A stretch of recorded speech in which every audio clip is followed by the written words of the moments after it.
Our meeting today is being held remotely due to the current public health crisis to protect the health of all. I will now take roll call to confirm attendance. Please respond when your name is called.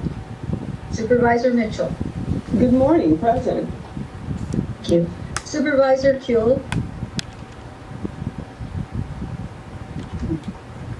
Here. Thank you. Supervisor Hahn. Here. Thank you. Supervisor Barger. Here. Thank you. Davenport, Chief Executive Officer. Present. Thank you. Rodrigo Castro Silva, County Council. Here. Thank you. Celia Zavala, Executive Officer for the Board. Here. Thank you. Members, before we begin, I would like to hold a moment of silence for the 9 people who have been found dead and the more than 150 people who are still missing after a residential building partially collapsed in Surfside, Florida, last Thursday. Our thoughts and our prayers are with the families and those who have been impacted by this tragedy. We will now take a moment of silence.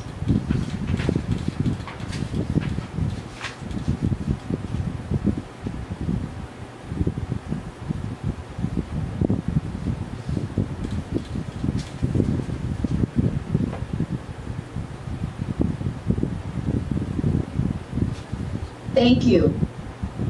Today, we'll begin with opening remarks from the Chief Executive Officer and members of the board, and then we will take up public comment. The Chief Executive Officer will then present each of the budget items in numerical order. We will now hear from our Chief Executive Officer. What a difference a year makes. When the final changes budget was presented to you at this time last year, we were looking at the very real possibility of layoffs and significant cutbacks in county services.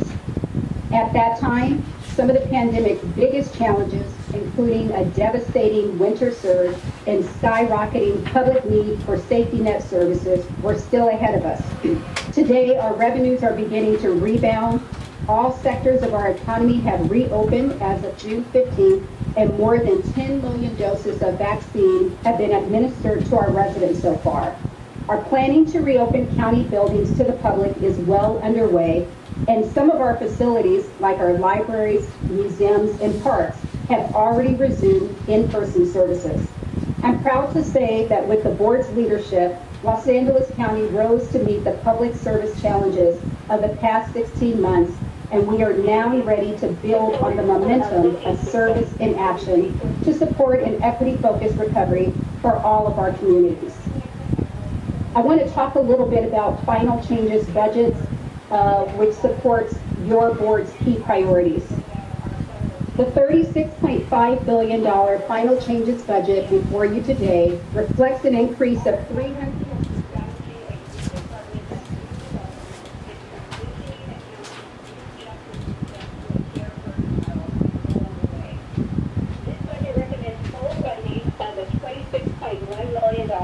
requested by the Office of Diversion and Reentry for its Division of Youth Diversion and Development, also known as YDD. This funding will enable YDD to expand and provide pre-arrest prevention and youth development services to all eligible youth countywide.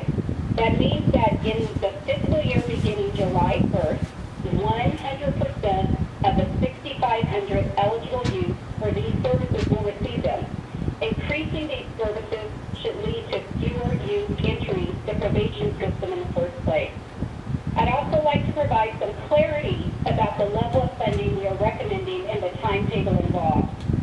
The $26.1 million in funding recommended reflects ODNR's in-depth assessment of the actual staffing and costs involved.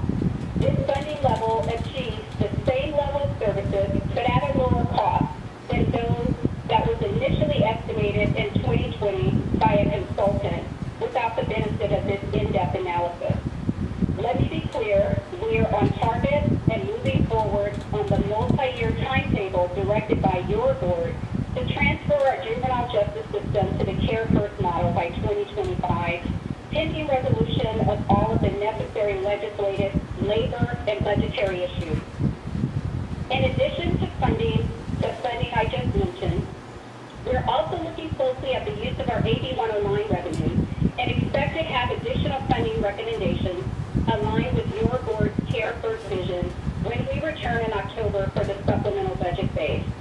At the same time, we are analyzing the probation department's juvenile staffing levels to determine resources that could potentially be redirected to YDD. And we are also exploring the feasibility of establishing a YDD project fund, which will be seeded with funding over multiple budget years and deployed as appropriate to maximize services to system-involved youth. Next, supervisors, I'd like to turn talk a little bit about Measure J, Care First and Community Investment Budget Unit. As you know, a Superior Court judge on June 17th tentatively ruled that, quote, Measure J exceeds the power of the electorate to enact by charter amendment and is constitutionally invalid, unquote. The judge has signaled her intention to make that ruling permanent, and Los Angeles County, at the direction of your board, intends to appeal that ruling. In the meantime, however, it's important to note that the court's decision has no impact on the board's authority to approve funding for the types of programs and investments specified in the Measure J ordinance. In fact, the $100 million already approved for Measure J purposes in the recommended budget remains very much a part of the county budget. Unless your board directs otherwise, our plan is to place these funds in a new budget unit called Care First and Community Investment, where they will be used to support the types of direct community investments in alternative incarceration programs specified in Measure J. We will return to your board later in the fiscal year with detailed proposed allocations for this funding developed with the input from the Measure J Advisory Committee. Next, I'd like to talk a little bit about our federal stimulus from the American Rescue Plan. We will also be returning in the near future with recommendations for the first phase of $1.9 billion in American Rescue Plan funding. These recommendations are being developed in close collaboration with county departments and your offices and include, one, continuing the fight against COVID-19 with the focus on our hardest hit communities. Two, building a bridge to an equitable recovery by deploying supportive services through an equity lens. Three, emerging from the pandemic better than before through investments that address the county's most urgent and long-standing inequities, including poverty, access to housing, the digital divide, and unequal justice system outcomes. And finally, fiscal stability and emergency preparedness to prepare for future challenges, whatever they may be. These American Rescue Plan allocations are not included in the budget before you today. Once adopted by your board, however, these programs will be incorporated into future budget phases. So what's next? Although we call this the final changes budget, it is part two of a three-part process. We will return for the final phase, the supplemental budget, on October 5th. We remain in a highly dynamic period and expect to address emerging issues, revenue trends, and budget needs at that time. In closing, I would like to thank your board once again for your leadership and for your support. Your long-standing commitment to sound budgeting principles has enabled the Los Angeles County family not just to weather the pandemic storm, but to seize the momentum and place us on track to come back better than before. I give the floor back over to you. Thank you. Thank you so very much to our CEO, DJ Davenport, and especially to all of your team and our budget deputies and all of our staff, and including the county family.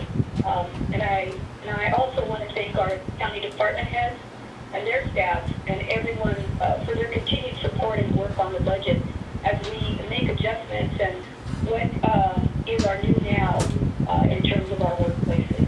As we come to the end of the fiscal year in 2021, I would like to acknowledge the challenges that each department faced given the budget curtailment resulting from the loss of revenue from COVID-19, as well as the additional demands that were placed on each department to meet the needs of our constituents. During COVID, well over 50,000 of our county employees were deployed as disaster service workers. workers, which means they were redirected and reassigned to serve at testing and vaccination sites, food distribution, on November's presidential election, first responders, administrative support, and at various shelters that house people exposed to the pandemic or people experiencing homelessness. I would like to say thank you and applaud all of our county workforce, the dedicated people who put their lives on the line to serve our very residents, despite the impact COVID may have had on their own personal lives. Each one of you generously and compassionately served our county in the worst moments.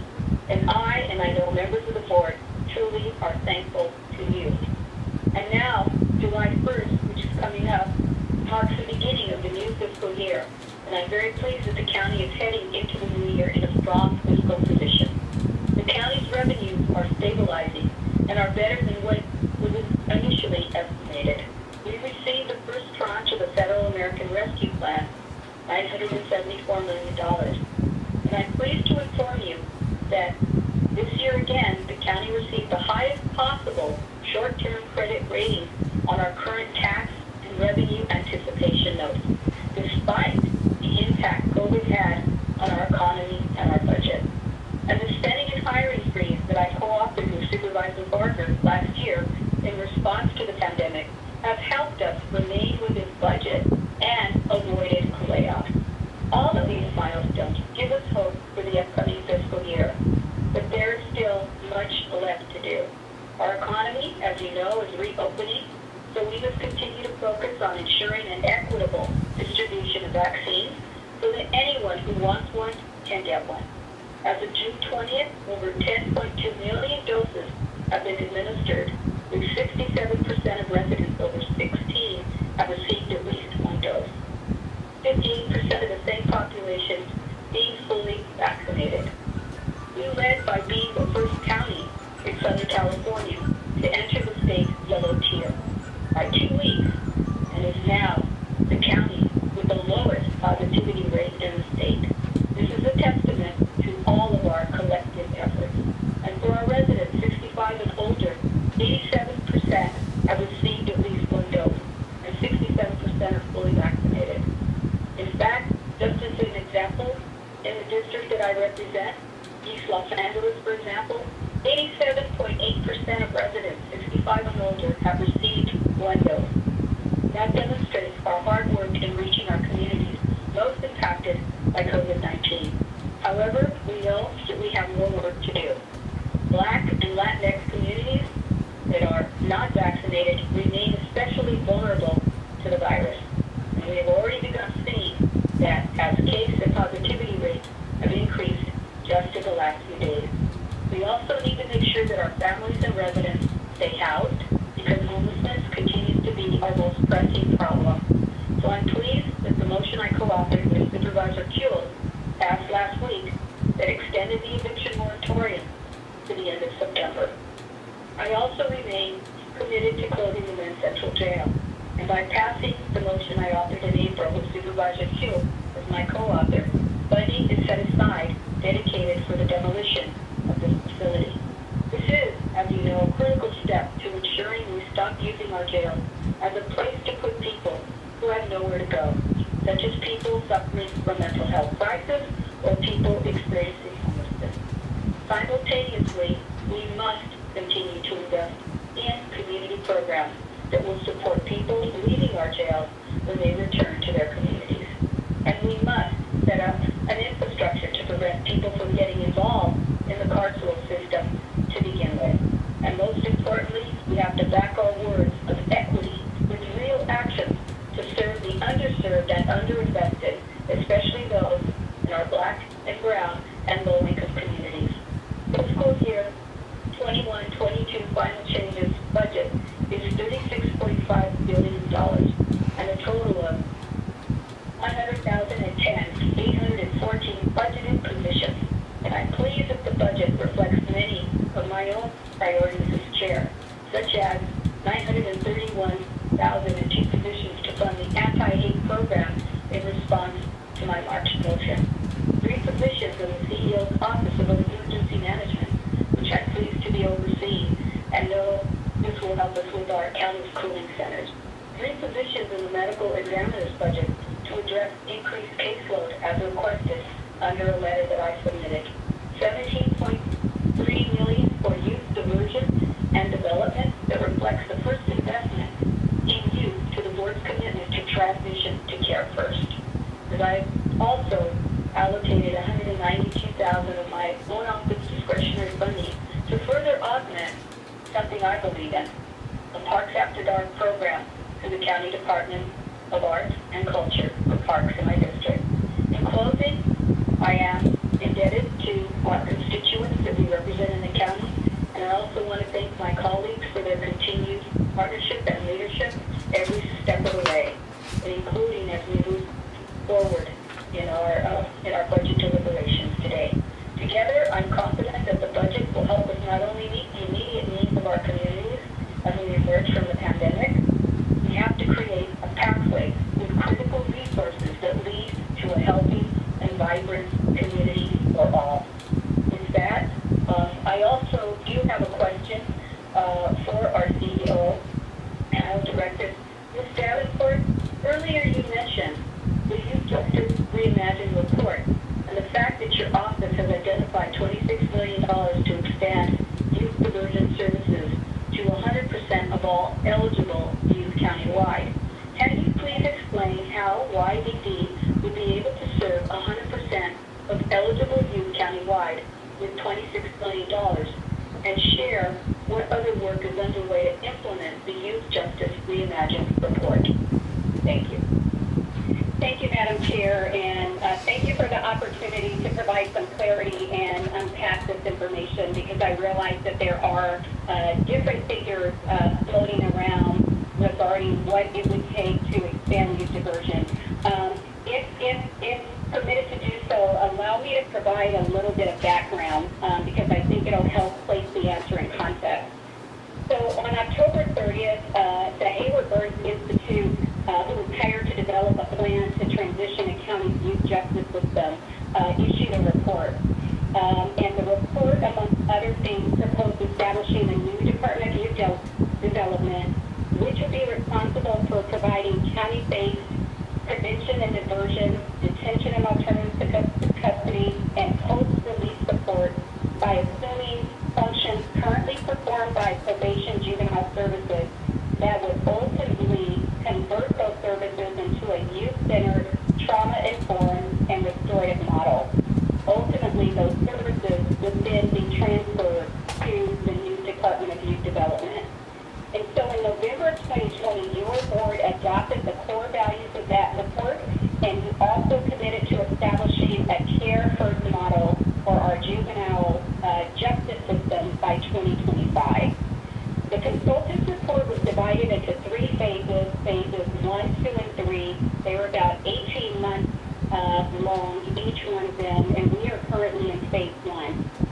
Phase 1 identified 5 specific tasks, and I'd like to go over each one of those individually. And the first task addresses your question directly.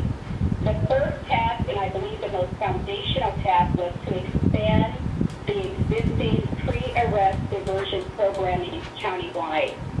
So as mentioned in my previous comments, we will be able to expand youth diversion services to all eligible youth.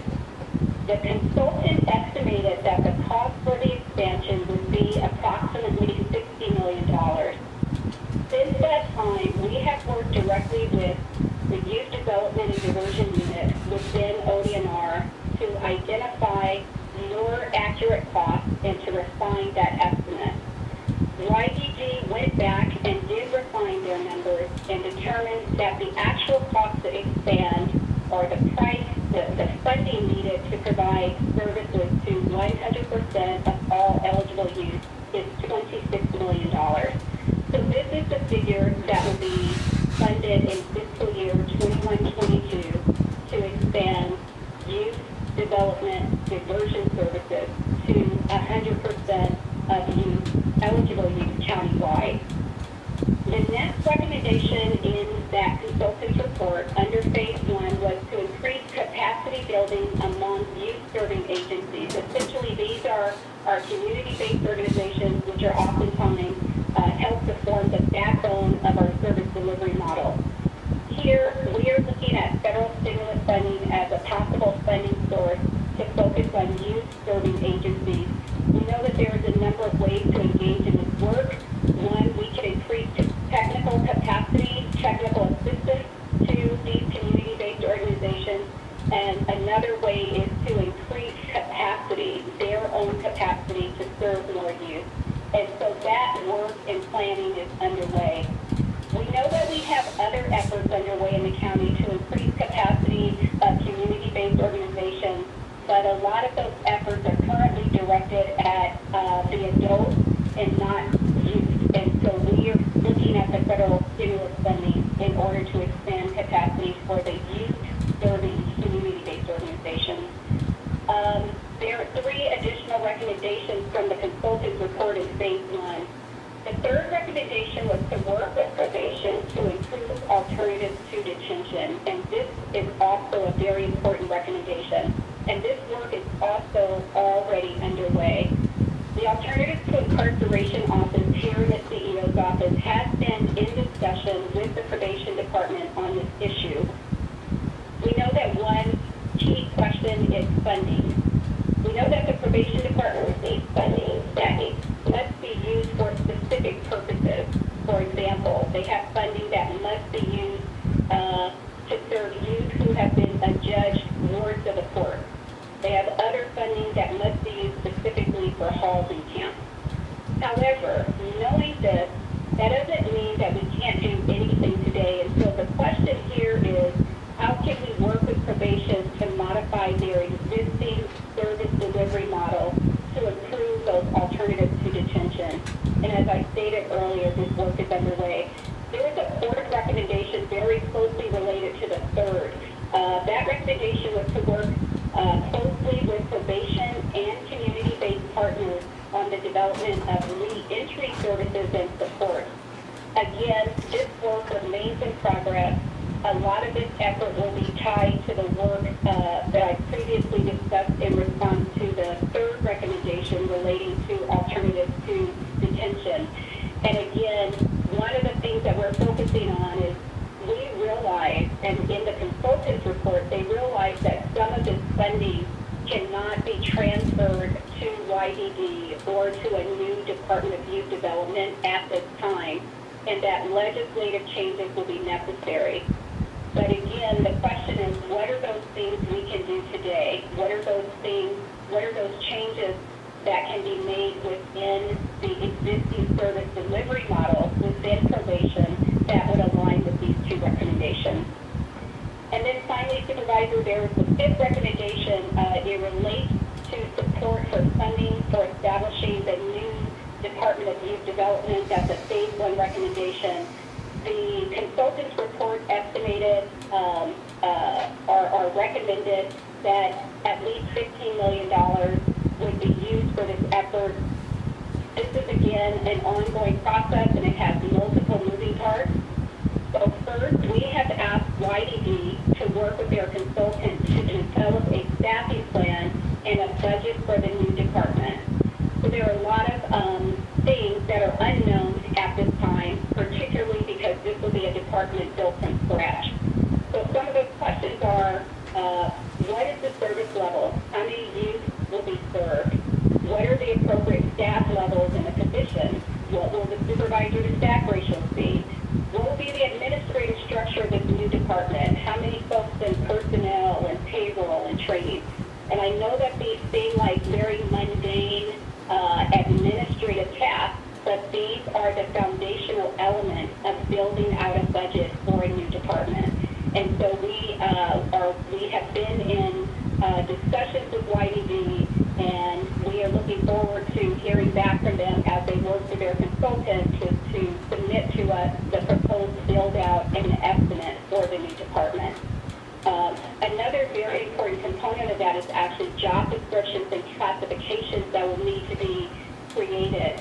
We know that one of the things that we do not want to do is simply take the existing job classification, let's say for a probation officer, and transfer that to the new department. That is not the direction that the consultant's report suggests it, nor would it be supportive of the board's care first vision. And so we know that YDD will also have to identify and come up with job descriptions, position levels, and classifications. Next, we're going to have to identify funding that may be able to be transferred to YDD in the near future, and then which funding requires legislative changes, and I alluded to that a little bit earlier. Finally, I would say that in terms of the funding for the new department, although the consultant's report acknowledges that legislative changes are required to affect some of the service delivery changes, there's also a slight implication that the new department, or even YDD, can simply assume some of the functions of probation, and therefore the funding to support those functions can also be transferred to YDD. So our research up to this point has indicated that that's not necessarily the case. To the extent that funding in probation supports a legislatively mandated service or intervention or function in the department, then those functions cannot literally be transferred to the youth development department. First, there needs to be a legislative change that would allow the youth development department to assume responsibility for and perform those functions that are currently performed by probation staff. And then second, once that legislative change is made, then the funding that supports those positions, that supports those functions and tasks, can also be transferred. Even with that said, we know that there is still an opportunity to identify funding within probation that can be transferred to YDD in the sooner rather than later, and then ultimately to the new Department of Youth Development. So we haven't started to analyze probation funding sources. We're taking a deeper dive, if you will, to identify what funding might be available to transfer without the need for legislative changes. So in summary, at the end of the day, work is progressing on those phase 1 recommendations. The most concrete and tangible recommendation, we believe, is to expand youth diversion services to 100% of youth countywide, and we will be able to do that with the board's adoption of the final changes budget. Thank you, Supervisor. Thank you very much, Decia, for that detailed analysis and report. And it looks as though it's a work in progress, but yet we are making a strong commitment here by placing the necessary funds to at least service 100% of the population. So I thank you for that. And in order, members, just to be aware, we go through numerical numbering and acknowledging your statements. So with that, I'm proud to turn it over to Supervisor Mitchell. Good morning, Madam Chair. Thank you very much. And let me start by expressing, quite frankly, as a Angelino and a county resident, how deeply I and all of us are indebted to your leadership and chairwomanship and that of Supervisor Barger during really perilous times for our county, our state, our nation. I just wanted to acknowledge that. Further, to thank the county family as a whole. You know, from my perspective, it's times like these that government is really designed to meet the core needs of our residents. And certainly not in my lifetime or recent history have we seen an example where government not only had the obligation, but stepped up in a profound and meaningful way to provide support, resources, help that really made the difference in the lives of every county resident. And so I want to acknowledge the hardworking members of the county family for their work as well. I couldn't agree with the CEO more. When I thought back to my own life a year ago this month, I was leading Senate budget deliberations, recognizing that in January of 2020, we had record high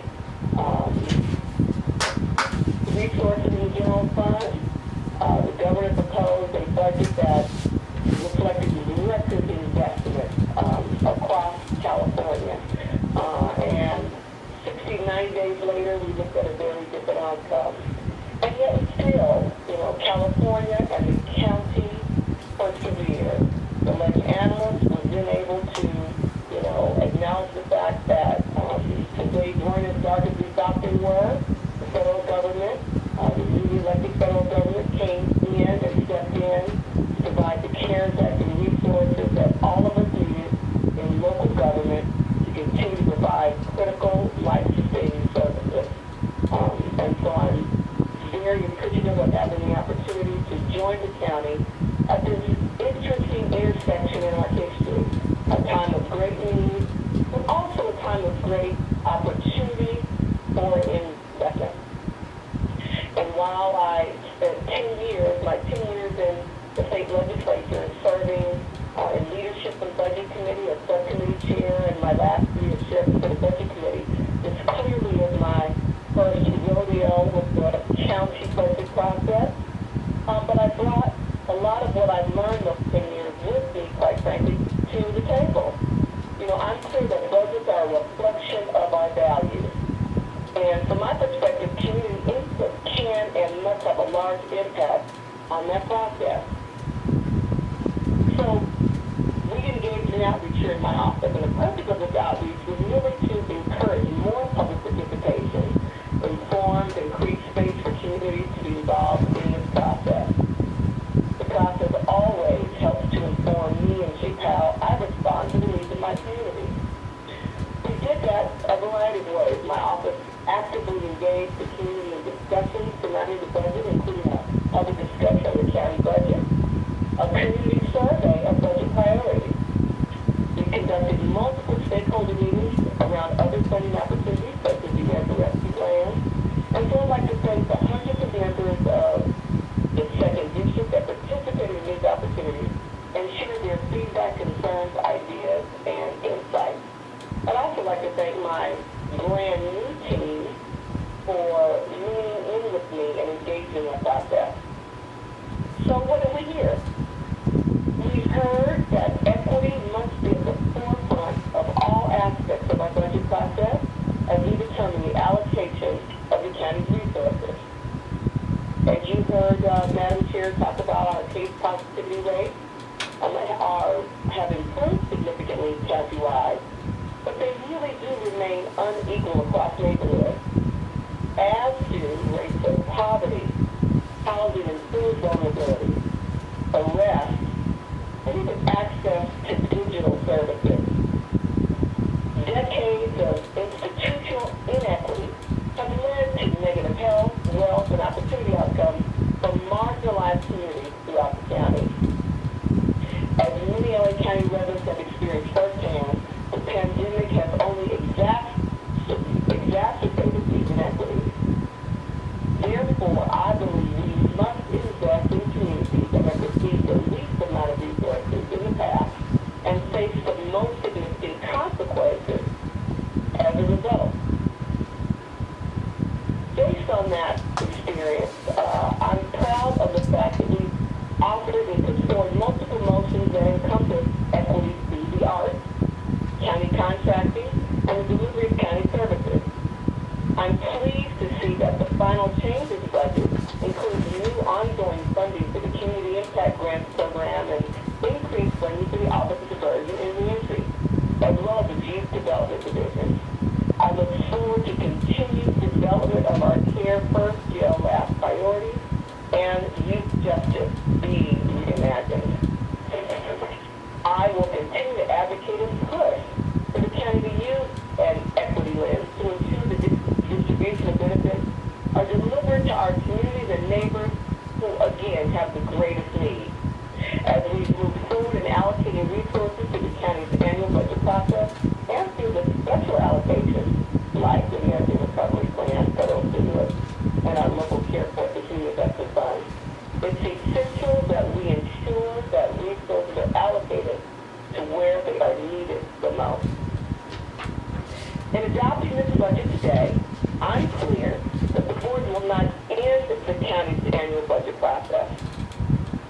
I will continue to work with my colleagues, the CEO, county departments, and our stakeholders once again to refine and develop the 2021 budget as we look forward to the supplemental changes the American Recovery Allocation, and the Care for First and Community Investment Fund.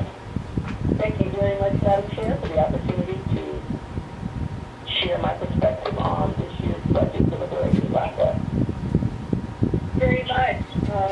Very good. Next, we will go to Supervisor Kuel, representing the 3rd District. Thank you very much, Madam Chair, and thank you is the theme of all of our opening remarks. I think I want to associate myself with the comments so far by yourself and by my new and very welcome colleague from the 2nd, and I'm certain I will also have deep agreement with the remarks to be made by Supervisors Hahn and Barger. I feel particularly fortunate to be able to serve at this pivot point in time. Really wonderful colleagues, and am struck every day, honestly, with how we work through our differences, how we bring together our agreements, and then how we all turn to you, Beesia, and say, okay, make it work. And so my deepest thanks are to you, our CEO, and your staff for your tireless work, and I think that is not quite true because I'm certain that you all get very tired, but you keep going anyway. Your dedication to making all of this work, the board's many priorities, which I think at this point in history reflect a real turning point, hopefully, in the country, exemplified in our county. The workload of the CEO staff has been deeply impacted due to the pandemic. In many ways, not only doubled the work, but tripled it, because in addition to balancing the budget, many other responsibilities through all the 37 departments, you and your team also were tasked with analyzing and developing all the recommendations on the coronavirus relief funds, including CARES and now ARP. Additionally, of course, you've been responsible for identifying funding, which is in the budget, and developing a proposal for the board on the Measure J Advisory Committee recommendations. And thanks to all of those in our communities who have participated all year, put their hearts and souls into trying to carry out a policy and funding shift in the county to continue the important work to address systemic and social justice inequities. I'd like to lift up, just for a few moments, some of the priorities of myself and my staff included in this budget, and also to highlight a few areas I want to continue to work to support and fund. First of all, affordable housing. Talk about a panacea, the deepest answer, what everybody's talking about. This is the top priority we have in our efforts to curb the inflow into homelessness. Our markets across the county are unaffordable, our housing markets, and we need a 500,000 affordable homes that simply don't yet exist. So that is why the board adopted a motion I introduced more than 5 years ago to establish and grow the Affordable Housing Trust Fund to $100 million a year in ongoing funding. This is not the $100 million for Measure J. This is our Affordable Housing Trust Fund. And I'm very grateful that, again, we have the full investment of $100 million for 21-22, and we're on track to make it permanent. I'm also very pleased to see the addition of a position in the Affordable Housing Unit to assist with our commitment to grow the availability of affordable housing. Second, I want to talk right away about Measure J.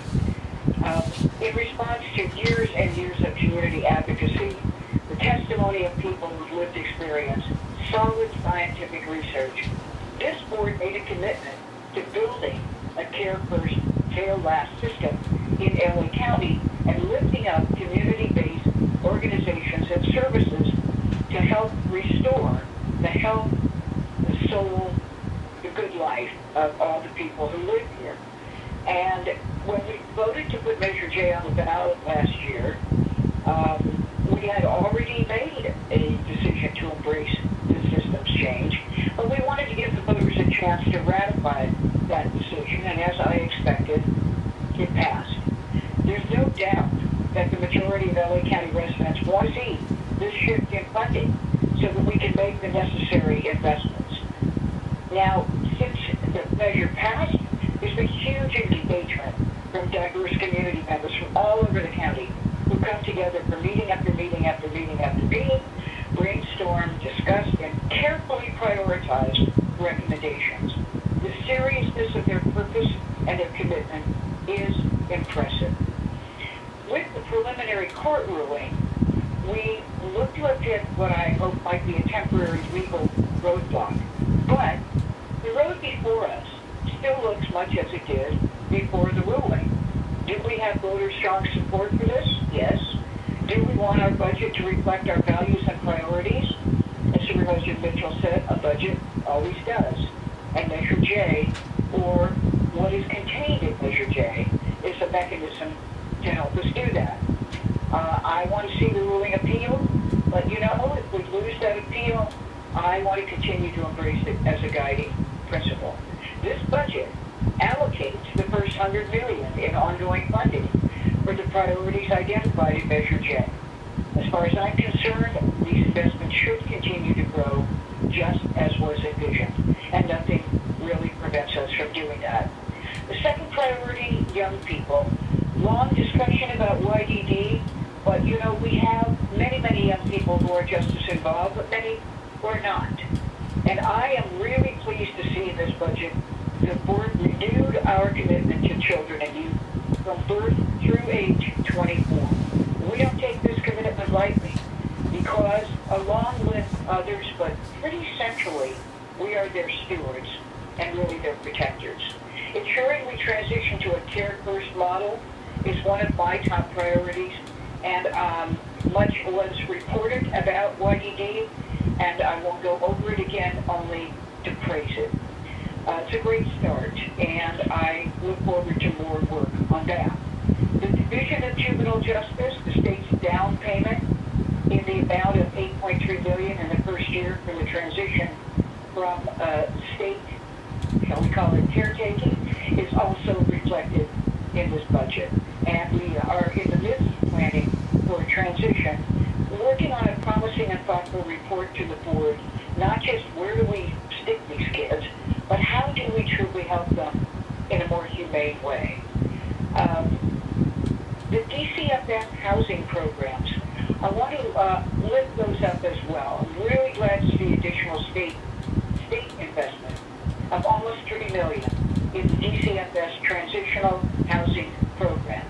What does that do? It helps our young people between the ages of 18 and 25 still in our care to secure and maintain housing with priority given to former foster youth and probationers.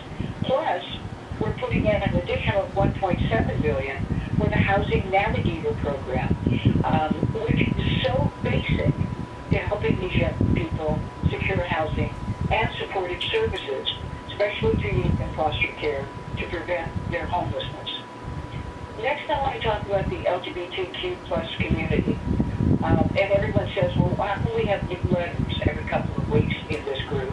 And that is because we want to continue to recognize the vast differences in sexual identity across our entire population, and how some of that identifies people for negative treatment by others. So we have a big responsibility to support our LGBTQ plus youth, especially in our foster system, at least 20% of our foster kids, and must double down on our commitment to improve well-being for LGBTQ plus people across the board. Recently, Supervisor Solis and I brought a motion to focus on the urgency for funding specifically for this youth. And people who are part of this community are overrepresented in both the child welfare and the justice systems, not a fact that gets a lot of attention. Up to 40% of young people experiencing homelessness identify as queer. Unique challenges like family rejection and bullying push LGBTQ plus people into situations that compromise their mental health their housing stability, and their financial security. So we have made a commitment. We don't want this community just to barely get by. We want them to thrive, and this requires an investment. I'm very grateful that we are seeing the beginning of that. Similarly, our focus on women and girls has been very, very important to me. Across the board, women have borne a larger brunt of the pandemic. In March, more than 1 million women in California remained unemployed, compared to 358,000 the year before, with women of color hit the hardest. Based on the analysis from U.S. Census and the Bureau of Labor Statistics, they think it will take a year and a half longer for women to bounce back from unemployment than it will for men. So it's necessary to make workforce investments to ensure that women have the support they need to re-enter the workforce. Years ago, there used to be a one-day women's strike where we were called upon to recognize a world without women working in it. And had it been totally perfect, I'm telling you, everything would have ground to a halt. Child care, home health care, domestic work, things that people do not recognize underpin our whole work system. And so not only do women make up the workforce in service roles, but also own businesses in those sectors. And many of them did not benefit from PPP and other economic relief in the past year. So we have to include support for women-owned businesses in these sectors, the helping sectors, including grants, low-interest loans, and technical assistance. In particular, child care will require our ongoing attention. In order for this sector to fully recover, child care must be available. It also includes home visitation programs because, unfortunately, the budget includes a reduction of $7 billion for home visitation programs. And we're keenly aware that this kind of home visitation has lasting benefits: healthier moms, healthier babies, children better prepared for school, safer children, more self-sufficient families. And frankly, these programs save money. So I want to let my colleagues know I'm probably going to do some continuing pushing over this year to work to stabilize and prioritize home visitation services. One of the most significant funding shortfalls that was underscored during the pandemic are the protections offered to survivors of domestic violence. We don't know yet precisely how much the need increased, but we still find ourselves unprepared to serve the total of this needy population. County has not adequately set aside ongoing funding to help stabilize the 18 contracted domestic violence shelter-based care agencies, and I want to continue working to make that happen. In addition to looking to ARP and state legislation, look at our potential funding opportunities, even homelessness funding, because that's what shelters do. Finally, I want to uplift for my colleagues a project in my own district that I intend to begin and continue to work for. We know that there is inequitable access to health care in several areas in LA County, especially in the first and the second. But not only. There are 4 hospitals in LA County, one in each supervisorial district except for District 3. And many people say, well, District 3's got all those rich people, they don't really need it. But if you look at our maps, the reality is I have several areas in my district as well considered health deserts and communities of high need. North Hollywood is a federally designated health professional shortage area, and shortage is absolutely the right word. A recent study by HMA and DHS determined that North Hollywood is one of the top 10 neighborhoods in which our Department of Health Services should expand primary care services.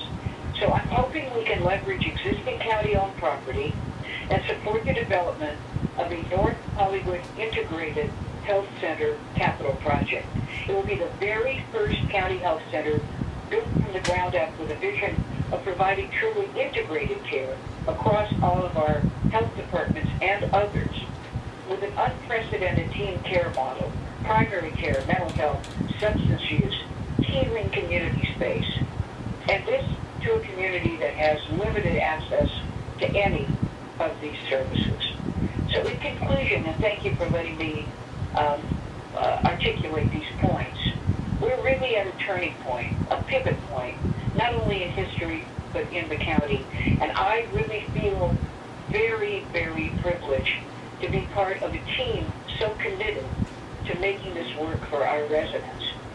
So if we can continue to prioritize affordable housing, care first, jail last, our young people, our LGBTQ community, women and girls, and make real investments in health delivery in all of the areas that are so needy, I will be very grateful, and thank you so much for letting me articulate these priorities. Thank you, Madam Chair. Well said. Thank you, Supervisor Kuel. Next, I'd like to recognize Supervisor Hahn representing the 4th District. Thank you, Madam Chair. Boom! Supervisor Kuel, that was a mic drop speech. That was remarkable and articulate, and we should end now. Yeah, too bad about going in numerical order. By the time you get to the 4th District and the 5th District, our esteemed colleagues have said it all and said it well. That Sheila used to always say, everything's been said, but it hasn't been said by everyone. So I find myself in that 4th position today.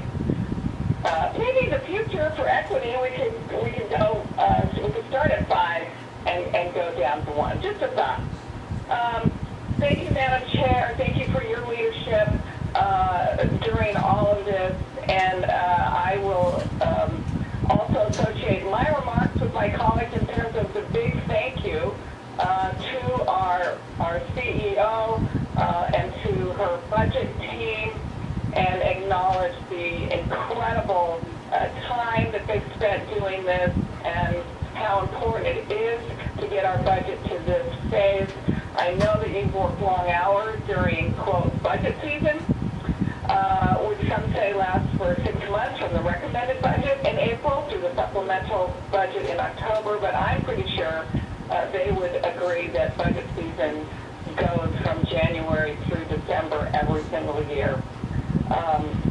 This budget is a moral document, and it does reflect who we are as a county and what we truly value.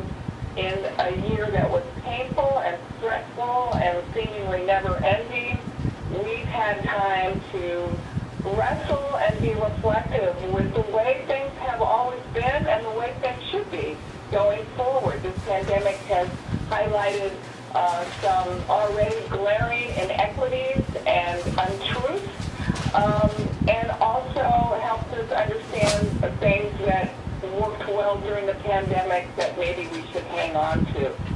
I'm so appreciative to all the members of the public who have raised their voices through the comments we heard both on May 19th and the hundreds that wrote in with specific requests about how they want their money spent in the future.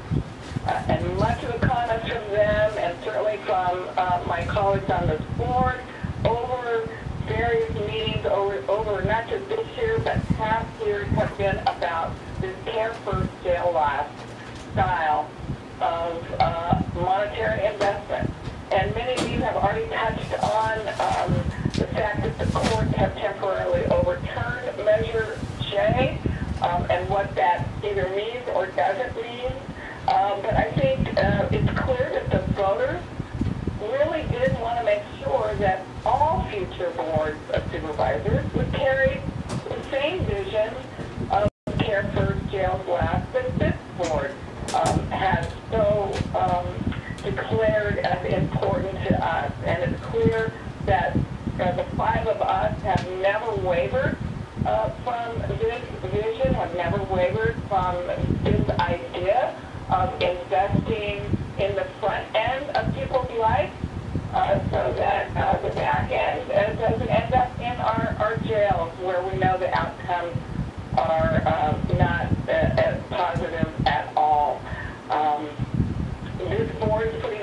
where our mouth is. We believe in this, and you can see that in this budget. And I just hope, I think about Supervisor Kuel, we're going to be losing you at the end of 2022, and you have been a champion for this idea of redirecting the county's focus, our vision, and our budget towards investing in people. And I would just urge everyone who's looking to vote for a new board of supervisor at the end of next year, grill the candidates on if they indeed still believe that this is the right way to go forward. Now, I still want to say I'm looking at adding up all the dollars that we're going to be spending in these types of investments, and I hope we can still find $50 million more so that, again, we can support the spirit of Measure J and not just the law of Measure J. On May 19th, I remember speaking about one of the positive gains I think that we saw through the pandemic was teleworking. And it brought all sorts of challenges, but it also brought all sorts of positive outcomes. It's not all that glamorous all the time to work remotely. I think the phrase "you're on mute" should be on T-shirts and coffee mugs everywhere because we still can't seem to figure that out. But I do think it brought forth a lot of positive changes. And I know many departments, I'm glad to say, have gone back to the drawing board and eliminated costly lease spaces to save the county millions of dollars annually.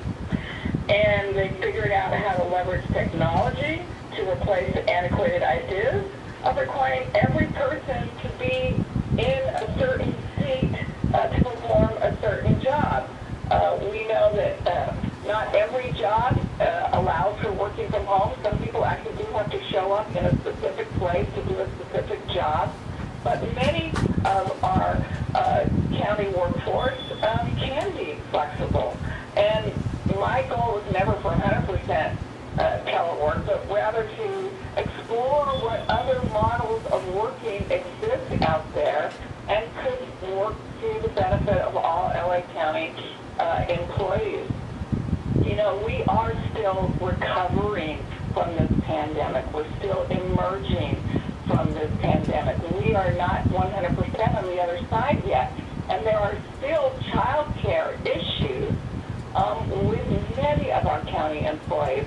Many summer camps did not reopen completely for in-person learning. Some schools still aren't reopening for in-person learning, and our county employees had to figure out how to juggle having kids go to school from home. And I think our teleworking model really embraced and understood the needs that families have as we're coming out of this pandemic. So I really want to continue to urge all departments to figure out how they can support their employees to continue to telework, and let's make sure that all employees have the technology that they need to do their jobs from home and do it well. I don't think this is the last large-scale disaster or emergency that the county will see in its future. And this was a good lesson on how people don't have to come into a specific building to do their work. And I really wanted to give a shout-out to all of our county employees. Supervisor Solis, you did such a good job of that in your opening remarks. They have all worked hard under these difficult conditions, and they kept our county going, and they kept our services being delivered to those who most needed them. And they became disaster service workers, and lifeguards were checking in, some unhoused seniors into our project room keys, and they really stepped up to the plate. I just really wanted to thank all of our county employees for really doing their jobs under very difficult circumstances. You know, many of our county employees took involuntary cuts to their retirement, and I'm glad that in this budget that's being restored starting this week. And I appreciate that. A couple of other things I wanted to highlight. I'm really happy that we're restoring 147 workers to our parks department. You know, our parks are so important, and now that people are getting back out and doing things, I want to make sure that our parks have the staff and can really up the programs again as quickly as possible, and these employees will help us do that. These employees will be good for our lakes, our pools, the things that our residents really rely on, and I want to make sure that we continue to look for money to offer free swimming lessons for every person, every child, every young adult who wants to learn to swim in the county. There's no greater anecdote for drowning than learning to swim, and that's a program that I hope we can really look to fully fund. I want to make sure that our parks are safe, though, and we know that the Sheriff's Department has worked out on an MOU with our Parks Department to continue to be the Parks Bureau.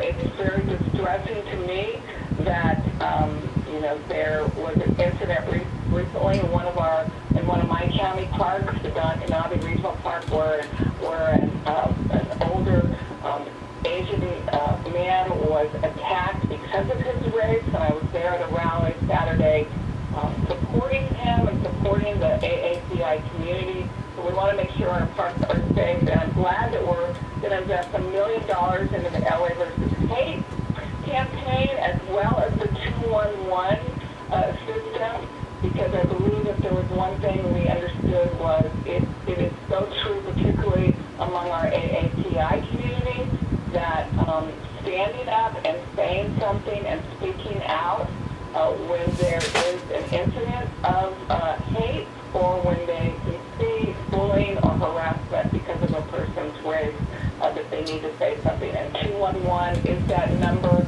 and I'm glad to see that we're putting money into that to show, again, we're ready to support. There's no room for hate in LA County.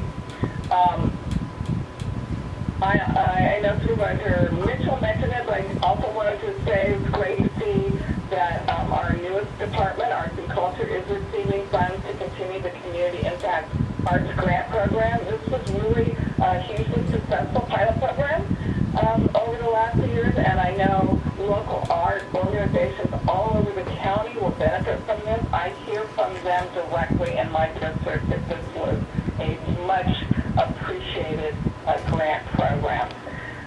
Steve, you talked about we're going to get a little over $1 billion in the American Rescue Plan, and I look forward to making sure that we continue to invest in our care first jail last allocations with that, and we also invest in building more homes and making sure that we're really working to get our homeless residents off the streets and into permanent supportive housing.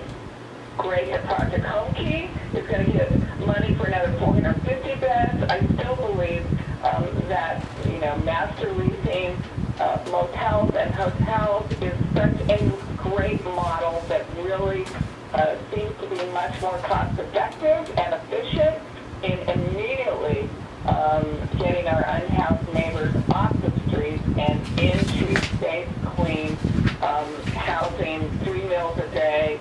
They all have security. They really are the model that I think makes the biggest difference. And I hope we can make a huge step forward this next year with really getting to the root of why so many people are still becoming homeless on our streets, and how we can do a better job of detecting that before it happens and keeping people from falling into homelessness. You know, just wanted to highlight as I end LA Sound, which is the great innovative program that helps families who have a loved one, a child, a senior who is subject to wandering through dementia and Alzheimer's or through autism. And it's been a very successful pilot program so far. And I think the standalone aging disability department is the perfect place to put LA Found now, because they'll be able to spotlight it and take it from a pilot to a permanent program, which I think is so important, as unfortunately we see more and more seniors who have been diagnosed with Alzheimer's and dementia. And we do know that we also have a large segment of our population, mostly children, but also adults who are on the autism spectrum and who are also prone to wandering. So this is really important, and I appreciate it. I will be paying a lot of attention to the new aging and disability department when I talk about it out there in public. The seniors are so excited about this and so happy that we're finally really giving them the department that they deserve, that we can now focus all the resources on our aging and certainly those with disabilities in one place. And I think that will help us leverage more funding, more grant opportunities, and we'll really begin to know that if you're a senior or someone who has a disability, LA County is the place that you will be able to age gracefully. Thanks again for this balanced budget, Cynthia and your team. And with that, I'll turn it back to you, Madam Chair. Thank you very much. Next, we'll hear from Supervisor Barger, representing the 5th District. Well, thank you, and I will be brief because I think everyone's touched on really the budget and exactly what our priorities are in the county. But I'd like to thank Kezia, Davenport, our CEO, Matt LeBlanc, and our department heads and all the budget staff who worked so hard to present us with this budget. This is really, to me, one of the reasons why I think LA County is so great, is working together collaboratively to address the needs of our residents at the same time being cognizant of being fiscally responsible. Our budget is vitally important because so many people depend upon county services.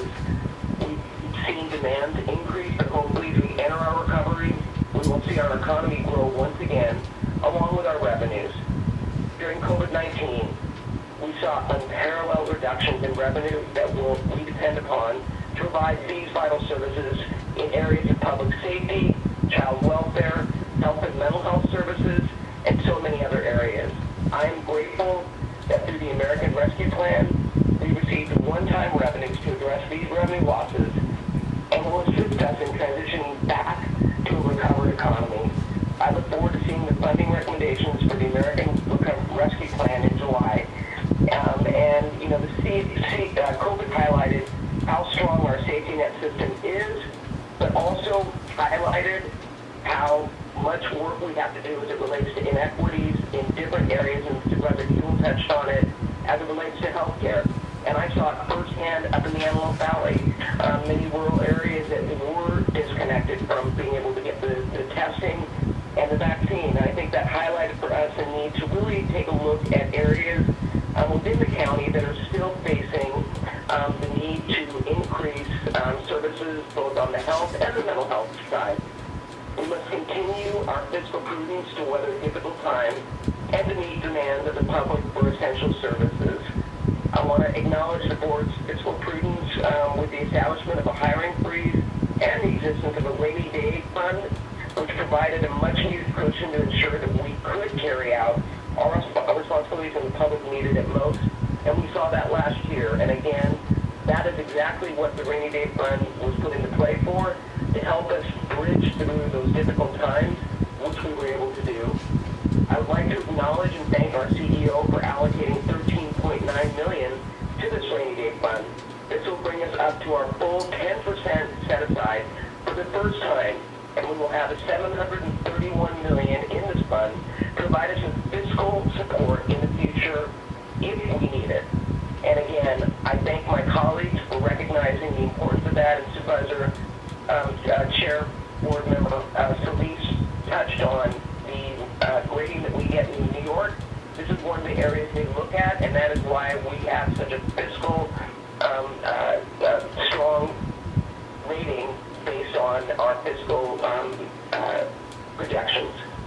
while the board will be deliberating on this budget, we must come back in October to provide the public with an updated budget. We will recalibrate based on the state-adopted budget. I am hopeful that at the time we will be able to allocate an additional $5 million to the Parks and Rec Department to provide much-needed programs in our parks, swimming pools, and lakes, and of course, our Parks After Dark program. In addition, I'm hopeful that revenues will be there to expand our mental evaluation teams. Public safety is of vital importance to me. The safety of our communities is crucial, especially during a time of rising crime rates.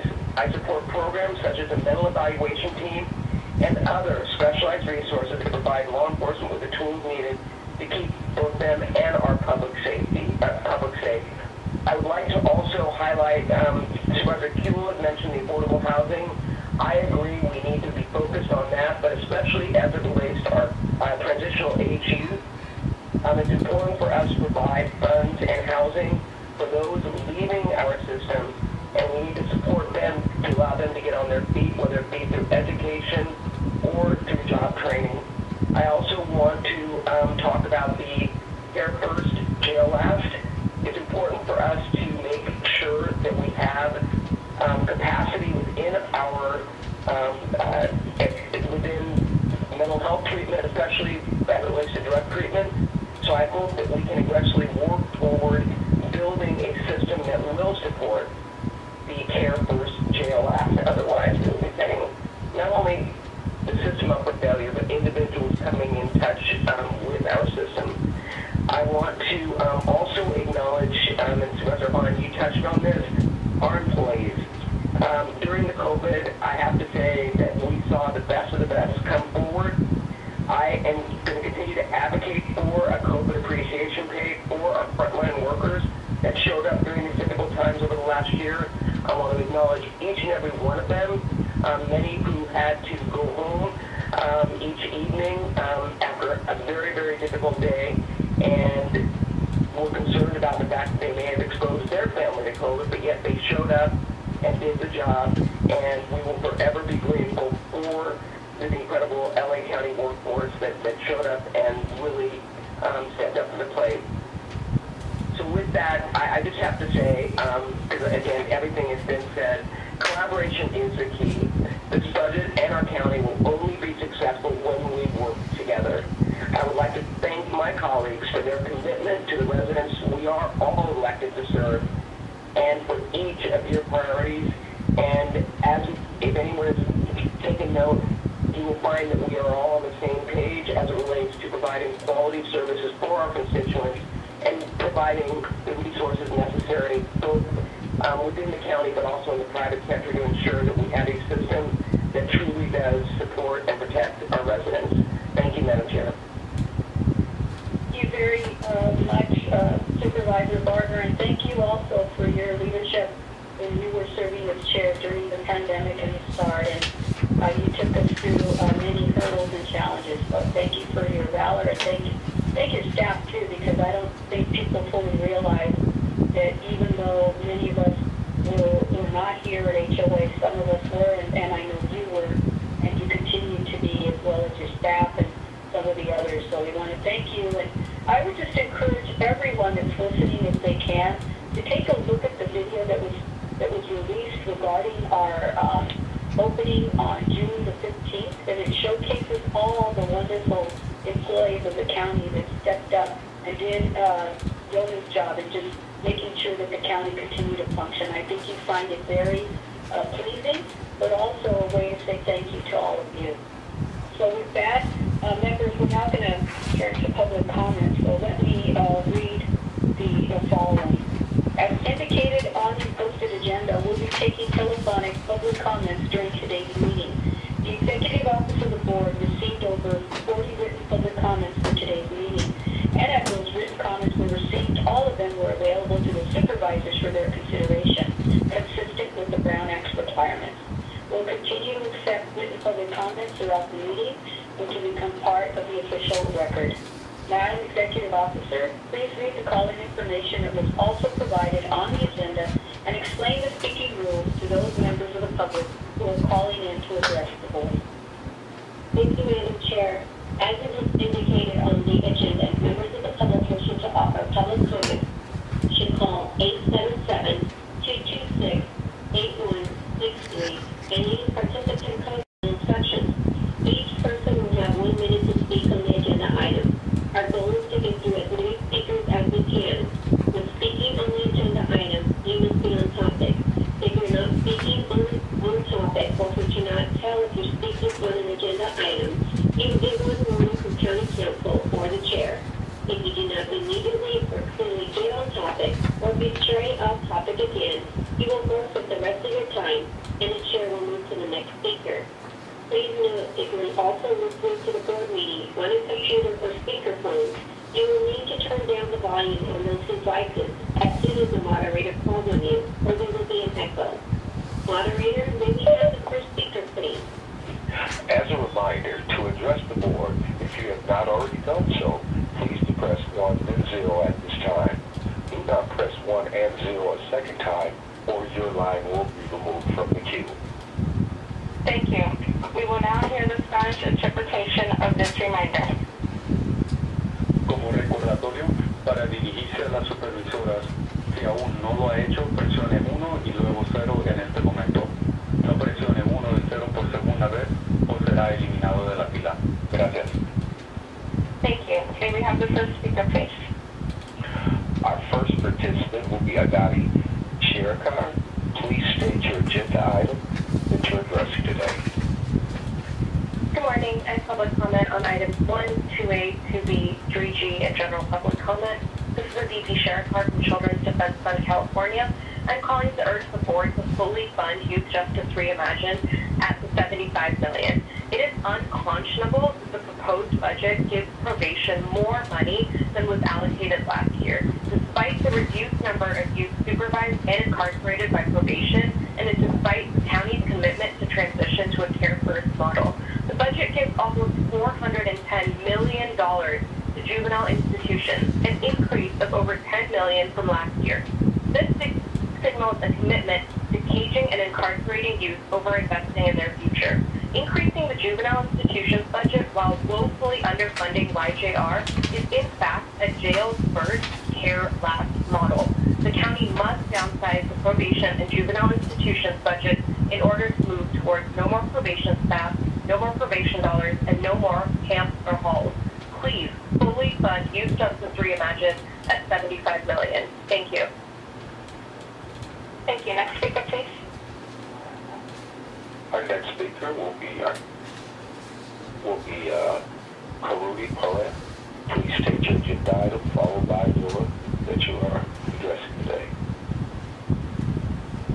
Hi, greetings. My name is Karudi Paret, and I'm with the Los Angeles Youth Uprising Coalition, and I'll be speaking on agenda item 1, 2A, 2B, 3G, and general public comments. Thank you, board and CEO, for all the comments that you've made up until now. I think there's a huge missing piece, and I'm hoping that today when you listen to your constituents, you will understand fully that without community involvement, we will not get to care first, jails last. We, countless members of our coalition participated in Youth Justice workshops to actually help to create the Youth Justice Reimagined. But no one was reached out to when this budget conversation happened. We really only invested, starting from $0 to $17 million on a Youth Justice Reimagined. You understand how overdue this is? There's so much hurt and harm that the county has caused young people. And as a youth worker for the last 16 years, I have lost so many young people, so much preventable violence, so much preventable mental health, helicopters at every block, law enforcement on every street, probation not supporting, not giving young people access to resources. So it's not a matter of, are we ready for $75 million? We've been ready for $75 million 10 years ago, 20 years ago, generations ago. So it is way overdue. I think that if there is the will of the Board of Supervisors to have true Youth Justice Reimagined, you need to ask the CEO to bring $75 million into the budget today, not yesterday, not 3 months from now, not 2 years from now, not 5 years from now, today. And please, when you don't know what to do, you have plenty of community members to test. Please call on us to support you as we really, truly create a youth justice reimagined. Thank you very much. Thank you. Next speaker, please. Genevieve Clapperell, please state your agenda item that you're addressing today. Good morning, Board of Supervisors. Dr. President. I just want to tell you that God done a fantastic job on that budget, and I'm glad I'm not the one doing it. But make sure you are focused on some of the esoteric items you have put in the budget. So I hope that you remain fiscally sound as you have been in the past.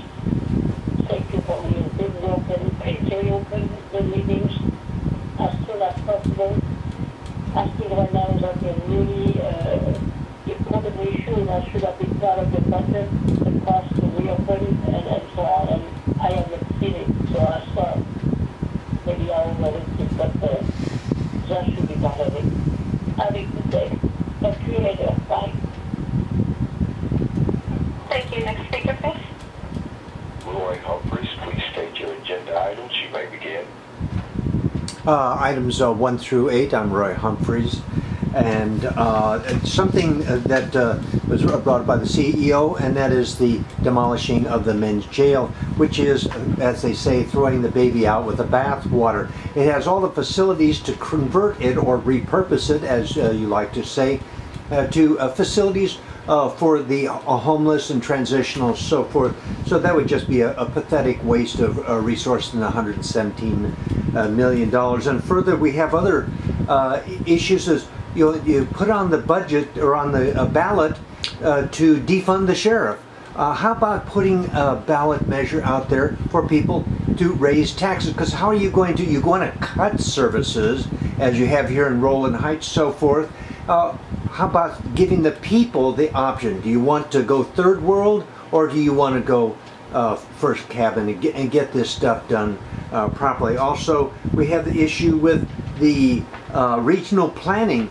That entire outfit should just be sacked, and we'll quote that, repurposed on it, as witnessed by one of their representatives stating that on the Fullerton Road changed from Colima to the 60 freeway, they want to make it as painful as possible so that persons will not use it.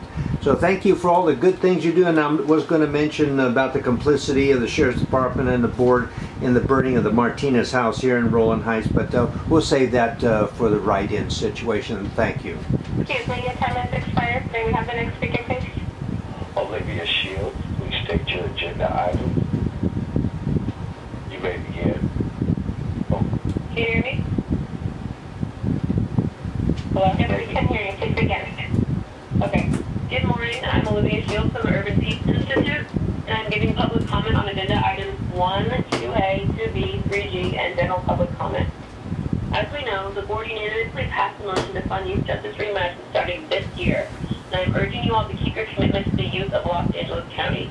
Probation's juvenile budget is over $500 million, while YJR gets less than 3% of that, only $17 million. Choosing to continue to grow probation's budget by up to an additional $10.3 million in this proposed budget while funding YJR at less than a third of what was promised is antithetical to the vision the board has supported for the future of youth justice. By cutting all 186 vacant and frozen positions from the juvenile probation budget, we could allocate millions of additional dollars towards funding YJR, funding healing, funding the growth of young people, funding true community safety. The CEO claims they've allocated $26.1 million to Youth Justice Reimagined, but all of that money is going directly to the Youth Diversion and Development budget, focusing on expanding diversion countywide. This is not the same as funding YJR. We support YDD, but YJR is much more than expanding diversion. We urgently need funding for 24-hour youth community centers, for safe and secure healing centers, for services and infrastructure that center community and are dedicated to serving the needs of our young people. Please fully fund Youth Justice Reimagined at $75 million. Thank you. Thank you. Next speaker, please. Anisha Himrani, please state your agenda item. You may begin.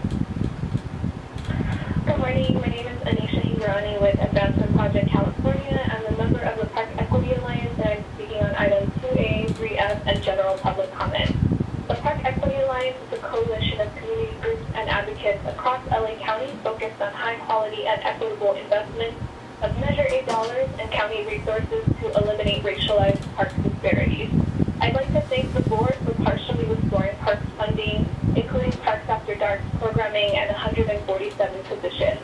I urge the board to restore the remaining $6.8 million in cuts to the department and invest existing and federal resources to put the department back on track for providing low-income young people and families of color with robust, safe, and healthy places and programming in a way that prioritizes areas of high and very high need where park pressure is already far above the county average.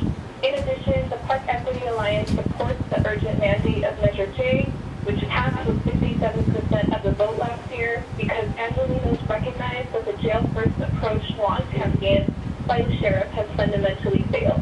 I urge the county to prioritize and fully fund the 10% of unrestricted budget for Measure J for community-generated recommendations and investments defined by Black and Indigenous community members. Finally, the county should continue to actively engage community members in shaping alternatives to the Sheriff's Park Bureau so that every community member can access parks without fear of profiling, criminalization, and police harassment. Our county's budget must invest funds towards programming and personnel in high and very high-need communities, community safety park alternatives, and in reparative investments to address the root causes of racial injustice. Thank you. Thank you. Next speaker, please. Eddie Madrid, please state your agenda items. You may begin.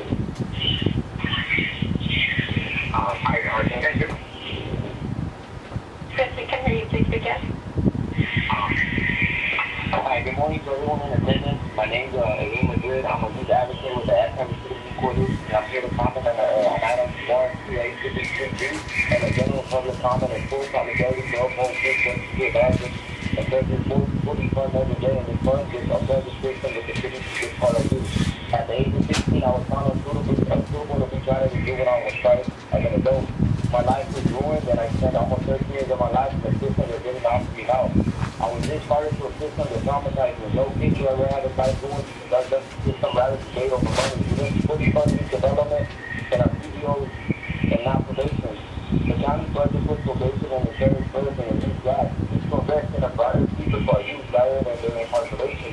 17 million for white jail is less than a third of what was promised and represents only 3% of patients on our budget. The CEO claims that they are giving $206 million to YGR, but it's entirely going to YDD's budget with the goal of expanding diversion town-wide. This is not the same as YJR. We support YDD, but YGR is about much more than just expanding diversion. We do not need more probation, sheriffs, or institutions to continue to bring harm to our youth and our community. We need real change, and that change starts with youth just as you imagine. We cannot stand for jails first and jail last. We need to fund our communities and the future of our youth. Our youth are not dollar signs, they are our future. Thank you for your time. Thank you. Next speaker, please. As a reminder, if you want to address the board, please press the 1 followed by the 0.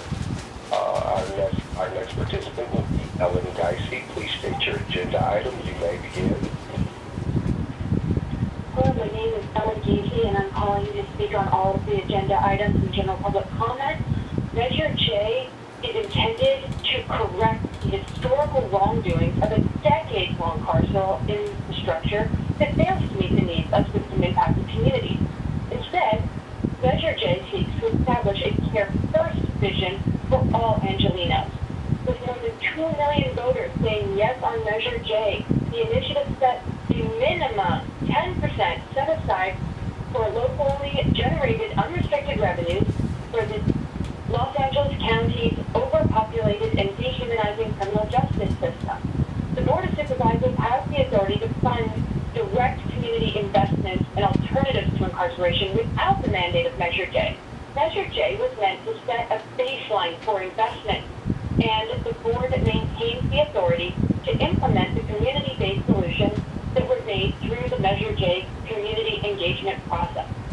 Law enforcement special interest groups like the ALADS are trying to undermine the will of LA County voters. Again, more than 2 million of us said yes to Measure J to prioritize investment in services, not incarceration. LA County spends 42% of taxpayer money on law enforcement and the legal system. law enforcement special interest groups are protecting a status quo budget because they benefit and profit from a cartel system that criminalizes and dehumanizes our most vulnerable community. Excuse me, your time has expired. May we have the next speaker, please? Michelle Alger Mindy, please state your agenda items. You may begin. I'm also speaking on all items, including public comment. And I'm going to pick up just where Ellen left off, because we are right on the same page. Measure J realized the mandate by voters to be fully funded. That means 10% of locally generated unrestricted funds from the net county cost, which is upwards of approximately $900 million. In the last version of the budget, the CEO again only allocated $100 million for year one, an amount grossly below what is required for the type of need that is felt across communities in Los Angeles County. This is even after the county is projecting revenue increases and decreasing net cost funding gaps. Additionally, our young people need community care, not incarceration. The county's final budget gives almost $410 million to the juvenile institutions unit of the probation budget, an increase of over $10 million from last year. On June 17, 2021, the total population of camps and halls was 391 youth, a trend which has sustained over many months. LA County will now spend over $1 million to incarcerate just one young person per year. This is truly shameful and is a complete contradiction to Care First sales class.